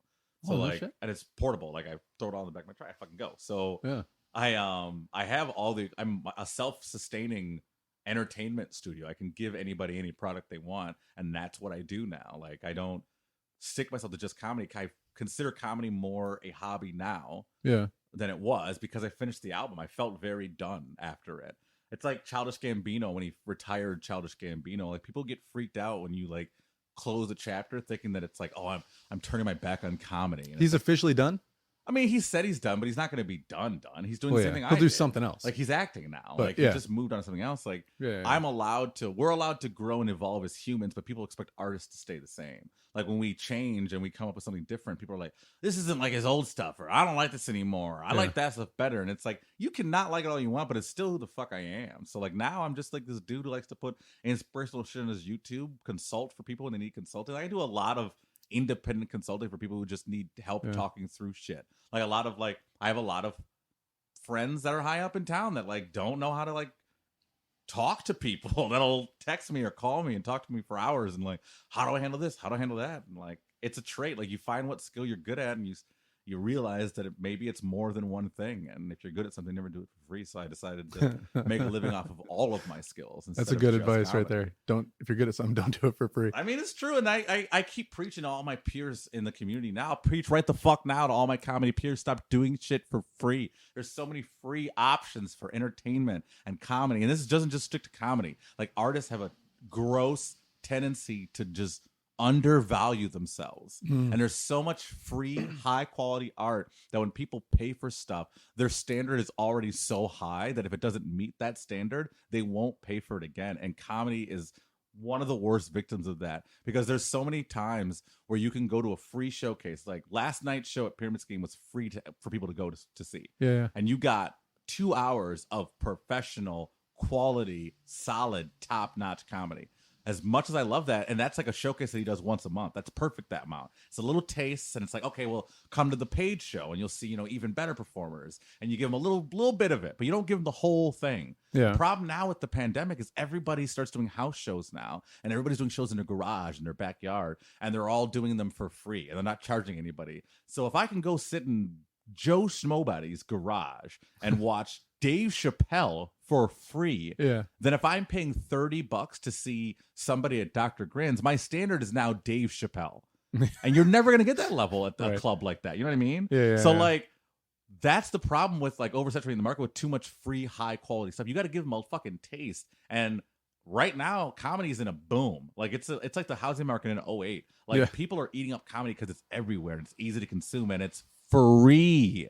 But we're gonna have to start charging for it. That's why I don't produce shows for I make people pay for my shows every time because I know how valuable I am. I know how valuable the people I'm putting on are. And if I'm putting on a show every single week, you need to pay for it because you're not going to keep coming if, I'm oversaturate the free market with great comedy. And then you go to Dr. Grin's and see what is really good comedy, but it's not Bill Burr. So you're like, well, I'm never going to see comedy. That's comedy. I'm never going to see a comedy show again. And I've been trying to stress it to everybody. We can't have 5 shows a week or, we can't have 5 shows a week. That's what it boils down to. Like, there's an open mic every week in the city. And most cities, there's like shows every night. And when that happens, it dries up. And right now we're in a boom and we can already see the numbers trailing off. Like when everything first opened up, every show was booked and everybody was laughing and it was hot. And I said to everybody at the beginning, I'm like, let's not oversaturate this. But then once the shows were going, everyone's like, dude, this is great. Shows just kept popping up left and right, left and right, left and right, left and right, left and right. And I just kept saying to everybody, this is great. This is great. Slow down. Maybe charge a cover, $5. Maybe put a tip jar out. Maybe do this, sell merch. Like encourage people to let go of their money when they're here. Because now we're starting to see people are like going, that is beautiful. People are Do you think people were just too backed up with shit like that they hadn't put out that they're like, I just gotta get this stuff out? Or is that kind of like just a trap of the entertainment industry to like the entertainment industry is because I've heard people say like comedians get screwed over all the time and they're like, oh, we're not gonna pay you that much, but like look how many people are here. So, the exposure alone is that's not a trope. That's the truth. Like that's how most comedy is a pretty disgusting field when it comes to the business side. Like people I've heard a lot of people say like, there's people that are really well known, the national headliners say like, oh, coming up, there were people that were funnier than me, but the business just broke their spirit and they got out of it. It almost broke mine. That's why I had to take a step back. But I mean, there's a huge price gap. Here's the wage gap in comedy. Here's what it is. And I'm not going to say the name of the person I worked with, but I've worked with a bunch of well-known comics. I know most, well, I worked with a really well-known comic. He's been in a bunch of movies. Big name. I opened for them. I already said he. I opened for him. I did 30 minutes. They did an hour. We did 4 shows over 2 nights. I got paid $350, which is fine. Per show or for the whole? Per show. Plus, I sold merchandise afterward too. So I did well that weekend. I did really well that weekend because we don't make our money off of it's like what is it?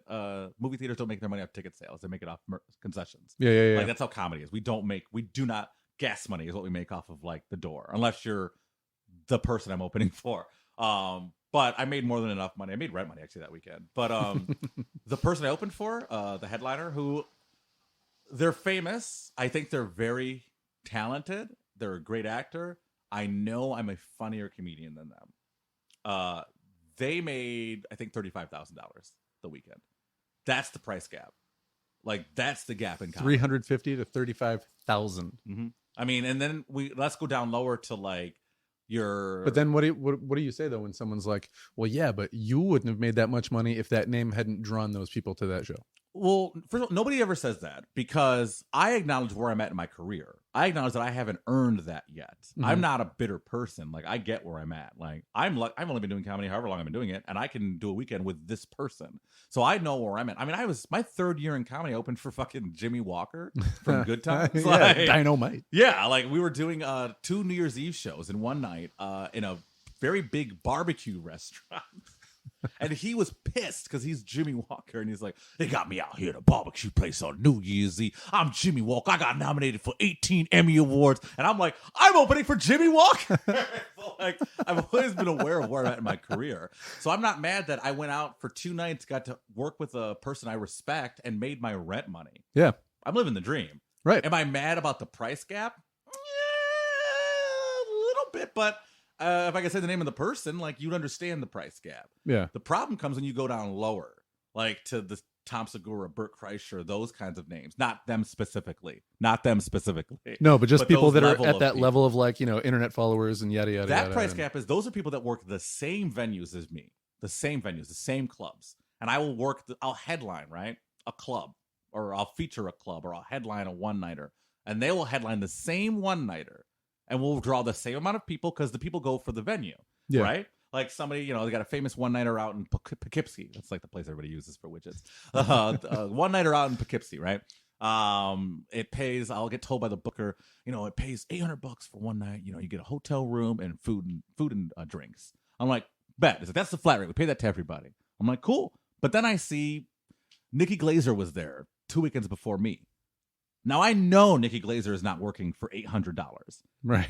I know that for a goddamn fact. Yeah. So I'm like, okay, well, I got to set the fact that she's Nikki Glaser. She has a show on Comedy Central. She's got specials. She's making that. Like, I'm saying that's the fucking standard. But the gap is literally this. Like, a comedy club weekend for me would be like $800, right? A weekend for somebody like them we're talking $10,000. So, I mean, like, these numbers go up $5,000. Like, I now book the listening room, which I book those names now. So I know how much those fuckers get paid. Because I'm the one paying them now. Right. And as the producer, I'm paying myself.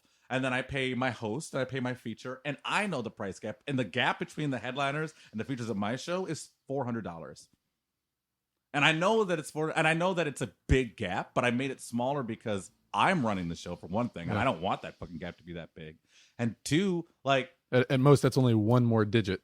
Yeah, and it's like, it shouldn't be that drastic because we're pretty much on the same talent level. Like, somebody may have worked harder or been there longer or has more credits, but we're all in the exact same field. We're doing the same job. It'd be like going to fucking bag groceries, right, at Meijer, and Kevin next to me bags groceries 30 seconds faster than that guy bags groceries, and everybody just loves to watch the shirts Kevin wears. And Kevin's so talkative. You know what? Kevin makes $25 an hour, and I make minimum wage. That's what he say. How pissed would people be? Why the fuck is Kevin making more than me? Well, Kevin wears the sparkly shirts, so everyone gives him a high five. People come to Kevin's aisle, and they go through his lane. So, but I still hear the same amount of time as Kevin. Yeah, but people really like Kevin. Nobody would be okay with that. But that is the industry standard in my field. That's why I don't like comedy.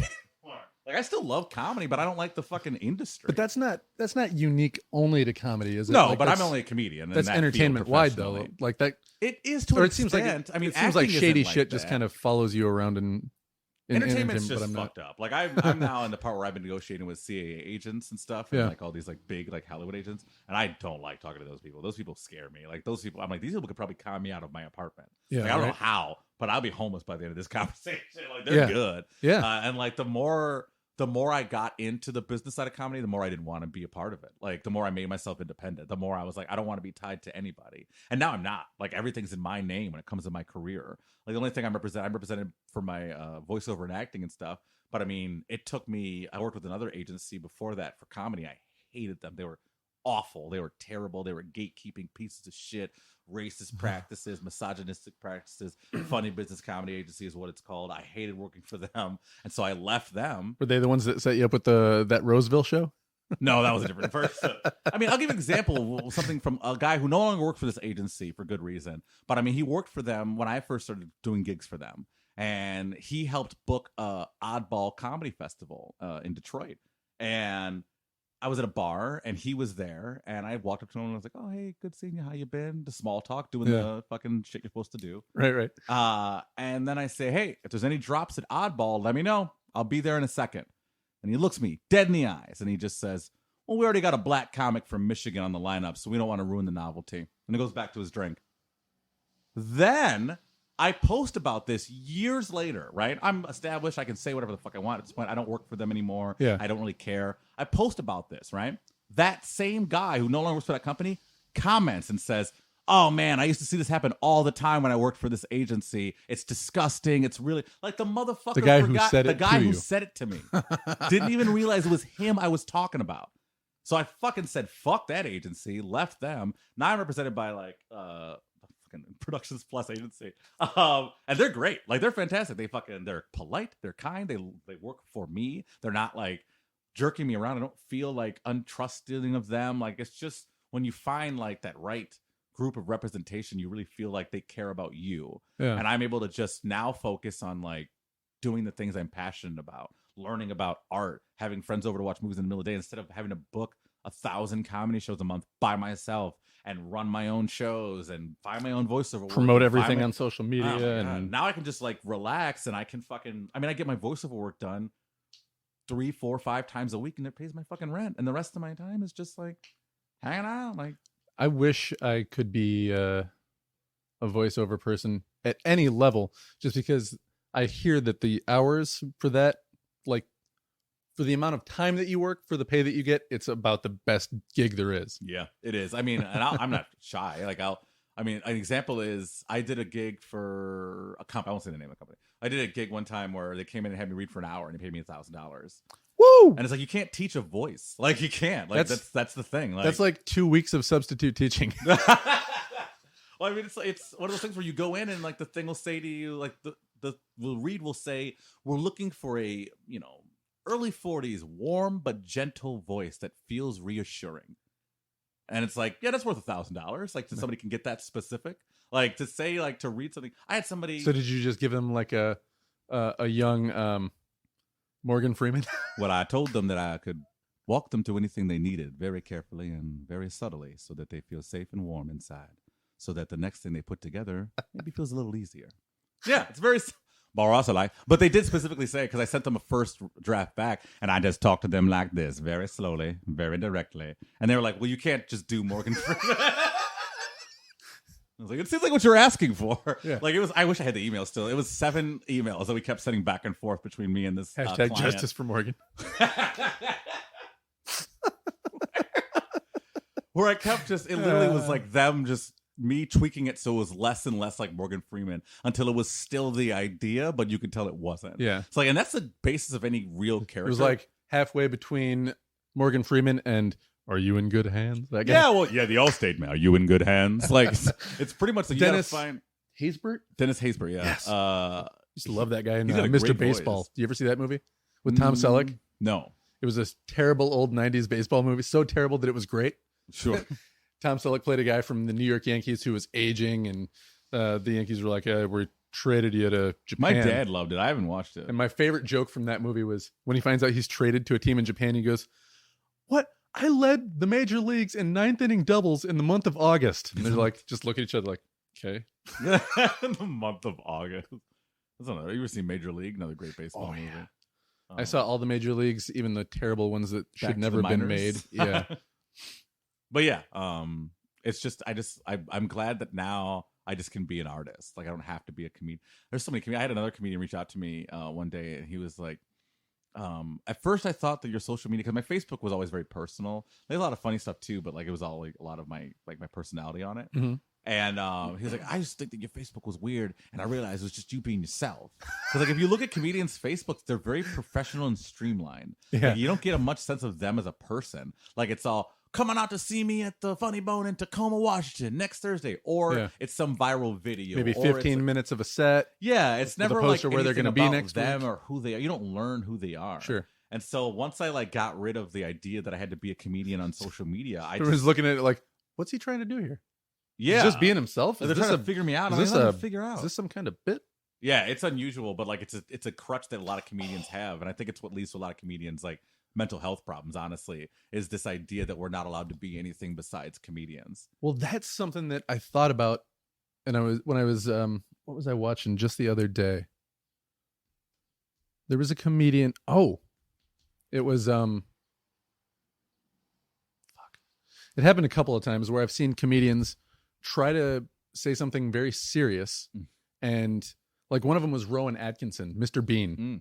He was giving a speech about freedom of speech, because I guess censorship was an issue in England recently, or last couple of years anyway. And every time he would like pause to look up, people would be like, it's like he didn't say anything funny, but they're just like, oh, he's a comedian, so any minute now he's gonna give us a zany look or drop a punchline, and they're just waiting for it. Like, is he gonna?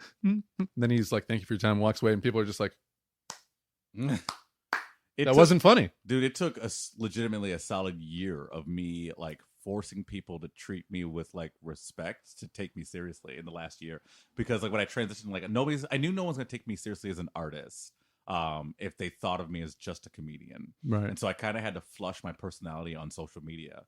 Because people would come up to me in person, not understanding that I've had this transformation, like in private. Or they'll get mad at you, be like, "Stick to the jokes."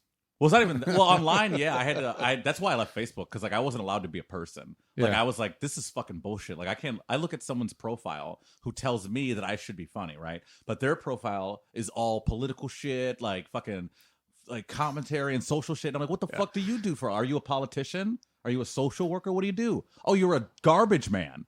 You're a garbage man telling me that I, a literal social commentator by profession, am not allowed to commentate on social things. Yeah. Like the idea that a comedian is not allowed to speak their mind. You should stick to comedy. Bro, this is what I do. I can sit on this computer for 4 hours and just argue with you because I don't have to go to work. Like, this is my job. Like, that's the thing they don't understand. They'll talk to me, they're blue in the face online. I will tell somebody online, look at my Reddit conversations. Those are fun.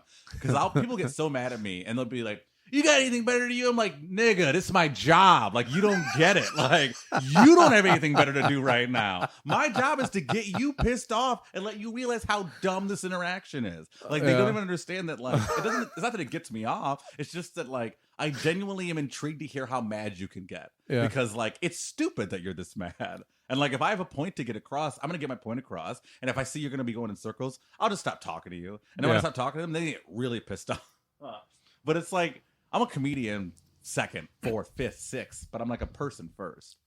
I don't know why that made me think about it, but like I was saying before, I watched, it was on the Today Show's website about when Sha'Carri Richardson came out and like did her apology video. Did you ever see that? I don't even know who Sha'Carri Richardson is. She was a track star that qualified. Yeah, the weed one. Yeah. Oh yeah. Is that her name? Sha'Carri Richardson. The bullshit is, though, at least this is the way I understand it, so I apologize if I have it wrong. But the way I understand it was she tested positive for marijuana from a sample that they took like while she was at the Olympic trials. Mm-hmm. And then they said, oh, you tested positive for marijuana. That's a banned substance, so you can't compete. Mm-hmm. But the Olympics hadn't tested her, and the Olympic Committee never said anything like, oh, anybody who tests positive. So it was just kind of like it was an American choice. U.S. Olympic Selection Committee was like, oh, well, we're not going to take her then because she smoked marijuana, even though she's the fastest American. Well, American priorities have always been pretty aligned. Yeah. I don't get it. It just seems like, but with everything being legalized for weed right now, with like it sweeping across the nation, to me that just seemed like a direct like message to the nation, or it's like if this gets to a federal level, it's not going to go through, and here's why. Like we're pointing to this, like we're going to show you guys that we don't care how much you like weed. We're not going to allow this to happen because we're a bunch of old men. Because we're pieces of shit that won't let women cover their butt cheeks either. The volleyball team and the handball team, was it the women's Norway handball team? They wear like bikini bottoms, and they were like, we don't want to wear these. They're like, you have to. And they just came out with like the volleyball shorts instead. Fined. And they got fined. Somebody else paid it for them though. Pink, yeah. I don't understand. Have they explained why you have to wear bikini shorts? Have because they ever said that? That's the official Olympic uniform that was selected by the Olympic Committee. Don't question it. Fuck you. But they've never actually said why it was selected or why they need to never change it. That's the official uniform. Fuck you. How is nobody why doesn't every player boycott? Because, well, I mean, I see the point of people who are like, I've literally worked every ounce of fat off of my body from the time I was in 12 and knew what the Olympics were until this moment. I've lived and trained for this moment. It's like, oh, you know what? But I don't like the thing. No, most people, they just see like, oh, I could win a gold medal. I could be a hero. And they all chase that dream to become that one or two or three Olympians that actually can make a financial career out of being an Olympian. Everyone else is going to go home with as much or less money than they started with. You know what I mean? Yeah, but if they would just like band together, like that's the thing. I'm all about you. That's a creepy ass picture. Well, I think that's all about unionizing, man. Like if the Olympians would band together and like none of them want. They all want to be able to have the choice to wear bikini bottoms or shorts. They want to have that choice, right? Yeah. If they would all just refuse to play. Every single one of them in solidarity with each other, but get results done. You know, there would be that one or two teams that would be like, yeah, we'll do that. And then on the day they'd show up and like, okay, we're ready to play. Well, you guys are all disqualified. Sucks to be you. I guess we get medals. I don't think that would happen. I think if everybody agreed, I think that, you know what? I'm going to say right now, the pandemic proved one thing. All these comedians have been talking about the same thing. And I think they've been talking about it in the opposite way. Everyone's been saying that the pandemic has proved that we can't band together as a society. That's what everybody was saying. And I'm like, fuck that. The pandemic proved that we could band together as a society. We banded together to, hate mask mandates. We banded together to hate the governor for an entire month. We banded together to create a vaccine in record time. We banded together. Like, it's stupid to think that of all we also banded together to some people, a few people banded together to boycott not having boats or getting haircuts. There's always dumb idiots and groups of people. But if you look at the majority of what happened during the pandemic, people came together. If you put a bunch of people... The media highlights the division. Oh, of course they do, because that's their job. They want to keep everyone divided so we can keep absorbing their stupid media, so they can keep them divided. But... I mean, if we could just band, whenever we band together, everybody agrees. Everyone has a hive mentality. That's how we are in human nature. That's why unions form, because one person has an idea, gets everybody else to say, okay, we're all going to do it. And then all at once, they all decide to do it together. Mm-hmm. It just takes somebody to be like, let's all do this. It took that one team. I guarantee the next Olympics, more teams will get banned. I guarantee it's going to happen until they're going to have to change the rules. Yeah. I mean, then they'll have this whole sweeping campaign about feminism. Oh, they'll act like it was their fucking idea. They'll never admit that it wasn't their idea. Yeah. But that's the thing. I'll bring it down to the George Floyd thing. It comes down to, we've been asking for police reform forever, right? Yeah. And it only you look at the most policed cities in America is where the most violent crime is. So policing is not clearly just the answer.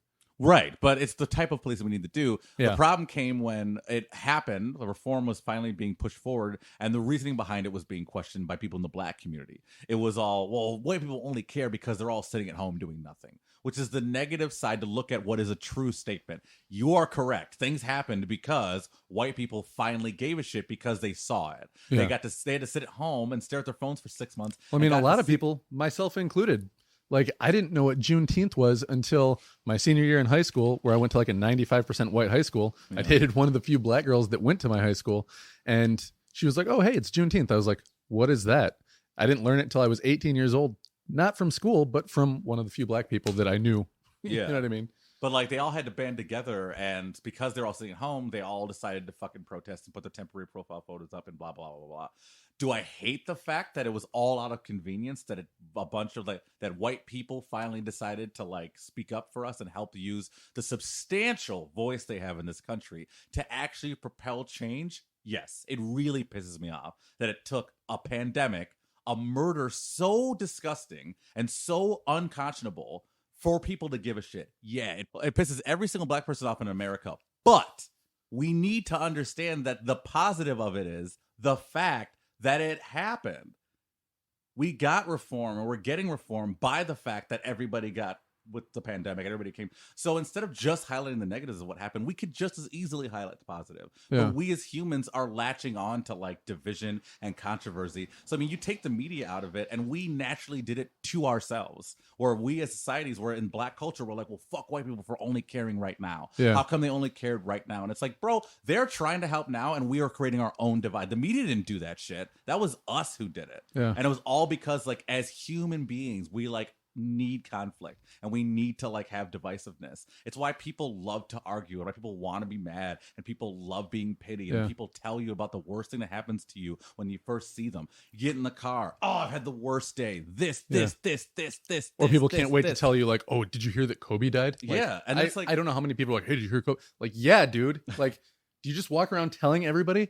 And it's like, you take stock in the people that you have conversations with. If you talk to somebody and all they ever do is talk about other people, that's not somebody you should be around. Right. That's somebody that has nothing going on in their own life. They can't talk about the weather, art, a TV show they watch, something they read, some literature. They got to talk about somebody else. Like most people, I would say like, or they're arming up on what they're going to talk about with you right now as soon as you're gone and the next person comes in. Yeah, they've got that mentality of like, okay, well, finish your saying, I got this thing, finish your saying. And like we all suffer from that. Like I've just now become aware of it as a human, like as a self-aware person, was like, shit, I do that too. Everybody does that. Yeah. But I'm gonna throw a fucking number. 95% of people will deny till they're dead that they do that. Nobody even knows they do that. And most people live life blissfully unaware of who they even are as a person. Yeah. They go to their shit job. They hate their wife. They hate their kids. They hate everything about their life because they don't even know who the fuck they are. Yeah. And that's almost everybody. You know what? That's why they're all haters. That's why they're all trolls. And that's why they hate everybody who's doing what they want to do with life. Because people see me and the way I live my life, and they're just like, oh, you're not doing anything. It's like, well, let's see. My daughter is fed and clothed. She sees me all the time. I pay my child support. I pay my bills. I pay my taxes. I pay my rent. I hang out with my friends. I do my job. I bring joy to everybody with my job. Why the fuck should I feel guilty about the way I live my life? Because you suck.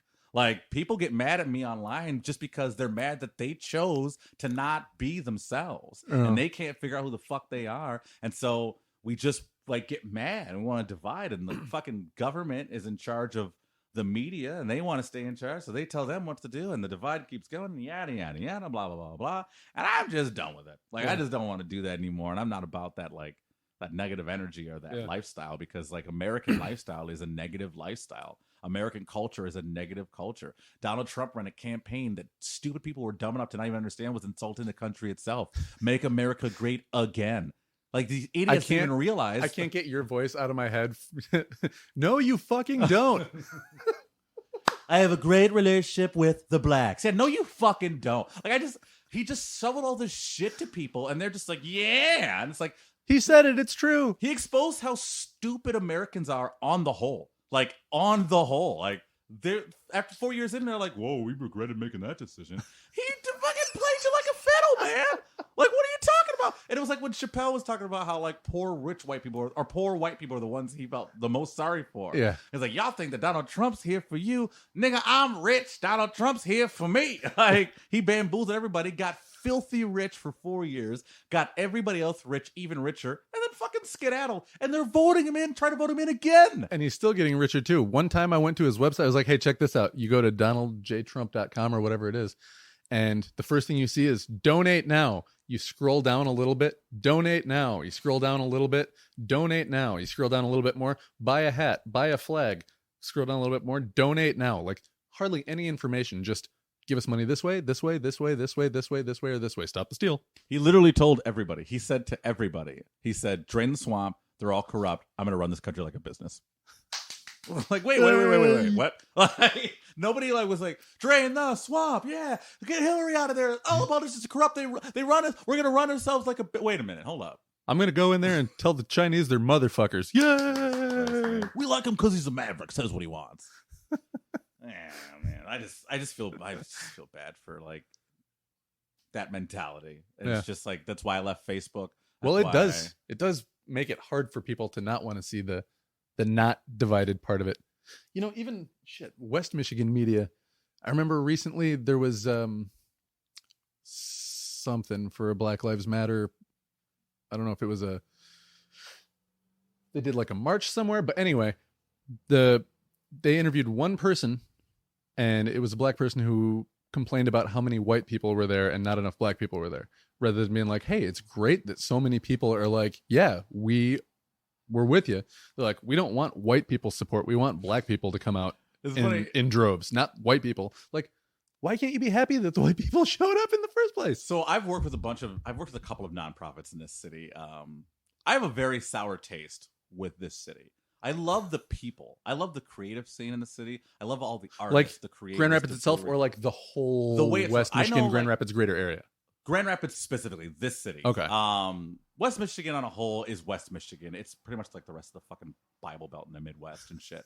But Grand Rapids specifically has this aura, this like facade. I'm calling it a facade of like being woke and progressive. And I mean from like the hierarchy, not from like the people itself. The citizens of Grand You're not Rapids, talking about like the trans flags and no, the I'm not talking LGBT about, flags I'm not and all the small windows business and all owners or anything like that. I'm talking about, I'm not going to name anybody because like I know these people, but I'm talking about like I drink with these people, but like I tell them to their face, I'm like, yeah. But these are the kind of things where like, you know, these powerful people have these conversations about how they all suck with each other behind closed doors. I've been in those conversations, but we can't talk about them out loud, right? Because they're in charge. Because like, and then you don't have those conversations anymore.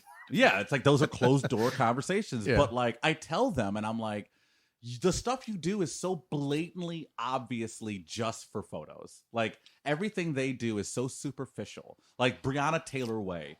Like we asked for police reform in the GRPD because the GRPD has a record, a history of employing corrupt police officers. Well, just recently, some big hire that was forced out of her last job because she was, quote, incompetent. So there's a public record you can look up on the public GRPD database of every of all the police's public records. Grand Rapids has, I think, last time I looked, it was like at least 100 active police officers that have been transferred to Grand Rapids for conduct issues in other cities. And it's part of a program that every police department implements. Well, it's just like the fucking Catholic priests where they just shuffle them around and shit. So GRPD enforces. I post a status like when I first found out about this, way before Breonna Taylor even happened, right? Yeah. It's like, this needs to be addressed. Like, this is after George Floyd.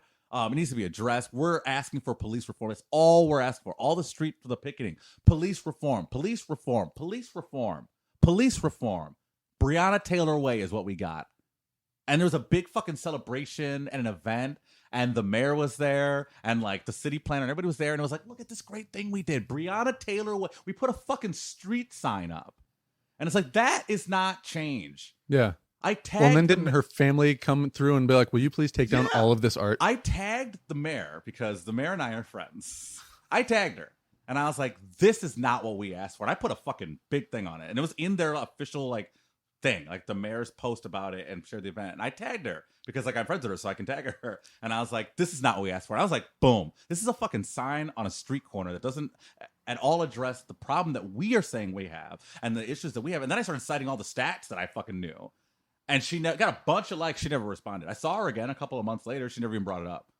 And it's like, these people don't give a shit about us. And they're probably, well, some of them might be, but a lot of them probably aren't doing their own social media. It's some intern. Yeah. And I love Mayor Bliss. She's great. I like her a lot. We're friends. Yeah. But like, I understand that a lot of this shit is out of their hands, and they have like a team of people who are like pruning and prodding and making sure everything is all this and all that. And when they say things like, I wish there was more black people here, they don't take into account that they live in a fucking white city. Like, what do they want to have? They live in Grand Rapids, Michigan. It's 92% Caucasian in this city. 90% Caucasian. I believe it's 7% African-American and 2% everything else. That's people that in the city? That's Grand Rapids. I guess it includes the suburbs probably, but that's Grand Rapids. Okay, because I was going to say in the suburbs, yeah, it's definitely 90% that's including white. the suburbs. So that's according to the most recent census. So when you're at an event, Black Lives Matter rally 3 months ago or whatever it was, and you're looking around and you see all these people, thousands of people there picketing and supporting Black Lives Movement, the person who's in charge is pissed because they don't see black people because the optics of it will look bad. Yeah. They don't give a shit about the message. They don't care about black lives. They don't care if there's black representation there. They want photo ops. They want to be able to be seen taking photos with a black person. They don't get your city's 92% white. They're white people are going to show up. Yeah. I'm glad they're supported. Black people are happy that we're supported. We're not going to go to those things because y'all like to riot and break shit and we get blamed for it. And I mean, like, that's the Black Lives Matter shit. Like, this is surprised when you go to Black Lives Matter rally. Do you remember what happened when you rallied last time? Like, if I was there, like, I deliberately left town when that happened. I'm in, like, a bunch of black people, like, I was in a bunch of black people Facebook groups. And the big question I'm just going to have it known on my status, I was not there when this happened. Dude, a bunch of questions of all in the black community in GR was, are we going to go to that? And the overwhelming majority, aside from the younger population, like, there's a lot of, like, teenagers in early 20s. Yeah. If you were, like, 25 and up in black, you weren't there. And we were like, we're not going to that shit. And the whole thing was, they're going to fucking destroy downtown. Yeah, and then we'll get tear gassed. Yeah. We're not trying to get arrested for that shit. And then look at all the arrests that were made that night. It was all white people. It was all white people. And then it's like, we got blamed that night. This is Black Lives Matter. Black Lives Matter. Black Lives Matter. Yeah. And it's like, 4 months after that happened, you think we're going to show up to your event again? Well, and then it gets reported, too, back to the people in the suburbs, like, look what happens when you get black people together. That's all us. We do it all. Look at the Black Lives Matter. Burn the city down. I live in that neighborhood. I live in Granville. And a couple months ago, it was on the news. A guy was passing around letters and putting them like under people's windshields saying, you know, if you have a gun and you're prepared to stand up for you and your neighbor's property in the event of a, quote, mostly peaceful Black Lives Matter protest, let me know. Send your email to this thing. I heard about that. That was on Facebook. Yeah, and I took my note and I went straight to the police department and I was like, do something about this. They're like, you're like the 50th person that's told us.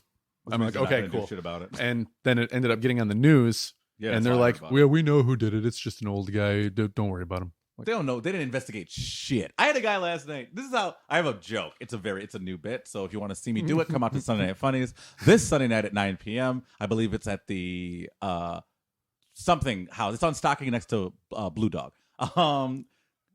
Just kidding. Get in a time machine. Go back to yesterday. I forgot this is on Monday. I have this bit where I'm like, white guys have had this tendency my entire life to just spout out weird shit to me.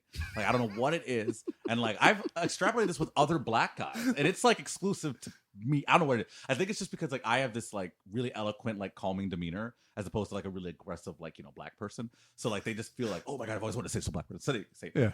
I had a guy, or they just get nervous around me, or I've heard a lot of people say that they think I'm, I've heard this one, too cool, and they start trying to act cool around me. So, man. That's what I've heard. So a guy comes up to me after my set last night. Great set, man. I'm like, thank you. Can I buy you a drink? And I've learned now as an entertainer to never undersell myself when someone asks to buy me a drink. Because one, I'm an entertainer. You were just entertained for a long time. I deserve an expensive drink. Yeah, so I said, yeah, I'll take a double Woodford Reserve. Neat. And he says, okay, I asked. So then he walks away. So I'm talking to my friend again. And he comes back and puts the drink in front of me and just says, it's not Woodford, but you'll like it. My first thought, that's some audacity. Just assume I would like this random drink you just gave in front of me. So I sniff it. Clearly it's scotch. So I'm like, is this scotch? And he's like, yeah, Macallan. And I was like, oh, I don't really drink scotch. And he's like, Woodford's, I was like, bourbon. Oh, yeah. See, I knew they didn't have that here, so I got you this. I was like, oh, well, they had it when I ordered it an hour ago. And he's like, okay, I'm going to be honest with you. I didn't even try asking. I just assumed they didn't and got you this instead. And I was like, why? And he's like, I don't know. I panicked.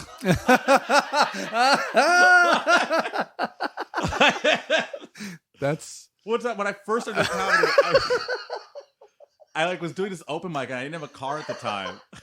And I asked the booker, I'm like, hey, listen, I'm really sorry about this, but can somebody come pick me up? I don't have a car. Is there anybody going to the show, maybe from my side of town who I could hitch a ride with? And they say, yeah, I'll send somebody your way. And it's a guy who has since doesn't do comedy anymore, has a normal life now, but his name is Sean Daly. And it's a hilarious story because he pulls up in front of my house and I come out and I get in the car and he's a very white man. Like he looks like he's in like a fucking Abercrombie ad. Like he's very good looking. Yeah. And like everything's where it's supposed to be and perfectly coiffed and stuff. And I sit in the car and he's listening to like Drake and not like mainstream Drake, like off the album Drake. And I look at him and I'm like, Drake, huh? And like, I've never met this guy before. And he's like, yeah. And I was like, huh. Wouldn't have pegged you as a Drake guy. And then he just goes, I'm going to be honest. I had never had a black guy in my car before and didn't know what to play. We since became really good friends. Well, first interaction. Like, I was like, huh. Then we got to the venue and I definitely told that story the first thing I got on stage and he went up after me. Oh, well, yeah. I didn't know what else to do. Dude, you probably don't know because you're not, I'm assuming you're not awkward around like people for their race, but like most white people are really awkward around people who aren't white. I think I probably was when I was younger, but then I got out of the town that I grew up in and had real experiences. And like I was in boot camp, slept right across from a dude that didn't speak any English who was from the Dominican. Is he from the Dominican? Dominican's the Republic of the United States. Might have been Dominican or Cuba. Can't remember now. Cuba, but damn. Only spoke Spanish. By the end of boot camp, he knew enough to be like, shut the fuck up to people. Like, that's funny. And simple yeses and nos. But like, yeah. That I had a few experiences that pulled me out of my bubble, but I'm sure that I was the guy that was like, yo, what up, dog? Like, I don't talk like that. Why did I do that just now? I see so many guys just it's always guys do it. I see so many like white guys instantly regret the way they've greeted me. They're like, hey man, it'll be like because I'm like a handshake guy, maybe a fist bump every now. Yeah. That's me. Like I've never been like a big let's do all the handshake guy. Yeah. But every white dude, I go for a handshake and they just start contorting my hand in different ways, and I just keep my hand still and just stare at them, and then they go, "I'm sorry." I'm like, I can just be a person, man. We don't got to do all that shit. Sorry, man. I was just watching Fresh Prince. I thought everybody was like, like this is 2015, 2021, bro. We shake hands. We don't even do that anymore. Just one of those. I don't know, man. White dudes are weird to me. That was a Chappelle bit too, wasn't it? Just shake my goddamn hand like a man, Ron. Yeah, he used to talk about like he would do. He also had the one where he talked about it was on Chappelle's show. Yeah. He talked about how he would always fuck with white guys when he hang up the phone by throwing out a random phrase that could definitely be a black catchphrase but isn't, and seeing how they react. And it's like I'm gonna be on the phone with my agent or something, and it'll be like cut to him on the phone saying, like, "All right, man, I'll see you later on." Okay, Dave, I'll talk to you later. All right, man, zip it up and zip it out. Okay, Dave, zippity doo, bye. What an interesting painting. Okay, no, this just looks like maybe a harbor early in the morning. I love it. It's like misty. It's like, yeah, there's that mist coming up with the early morning sun just warming things up a little bit. It's kind of one of those paintings too, but if you're not looking directly at it, it's completely blank. Yeah. That is a beautiful. I want to get that. Yeah. When you just kind of lose focus in the center, it almost looks like a used chalkboard. Yeah, I really like that a lot. Anyway, we got to wrap this up. I got friends coming over in an hour, and we're going to watch some fucking badass movies. Well, one movie. And I have to pee again. I drink a lot of water. All right. Well, go ahead and list all the places people can find you online and anything that you have planned beyond tomorrow. Literally just Google Ice Cold Comedian. You can find literally everything I do. That's my TikTok, Instagram, YouTube, I do have a Facebook fan page. It gets updated with content that I put out and show dates and stuff like that. But for the most part, I don't really fuck with Facebook that much. If you really want a part of me, go to the old Instagram. That's really fun. I'm on there all the time. Send me a message if you want. I talk to people all the time. I like people.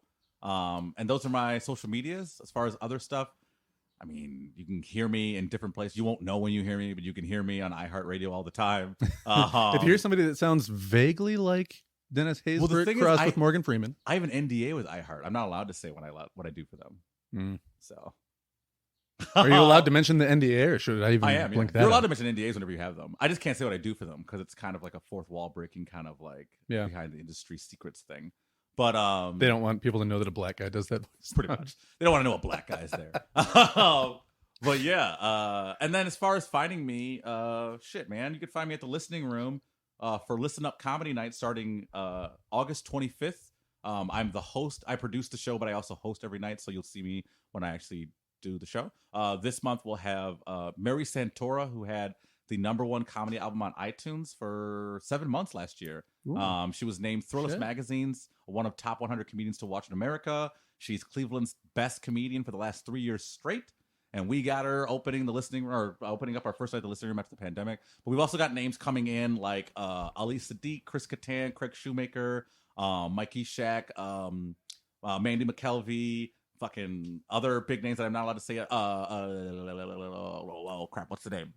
There's one other big name I just booked the other day, and I cannot remember it right now. But go to my Instagram. I love that. I put that. That's why I'm trying to think. But yeah, I spent all my time, my downtime, booking real comedians for my venue. Listening Room, Listen Up Comedy Night. That's the Listening Room in Studio Park. First show is August 25th. Tickets are available right now for that. Everything else, my album is coming out at the end of this year called Netflix Special by 35. And I also have one other super, super duper secret super project that I'm working on that could change my entire life when it's finished that I am not ready to announce yet, but it will be awesome. Nice. And look out for that. I'll be dropping hints on my social medias leading for the next couple of months, leading up to the announcement for what that is. And that'll be something that I'll give you a hint right now. You ready? Exclusive. Dun, dun, dun, dun, dun, dun, dun. This is something you're not going to want to change the channel for. That's all I got to say. All right. That's all I got to say. Don't change that dial. Okay. I got to pee now real quick. All right. That was Mike Logan. I had a great time talking to you, Mike. Thanks, everybody, for listening. Make sure you check out Mike at Ice Cold Comedian on all social media platforms. And check me out at Talon Writes, Talon with 2 L's, or at ChristopherTalon.com. Thanks, everybody. Have a good one.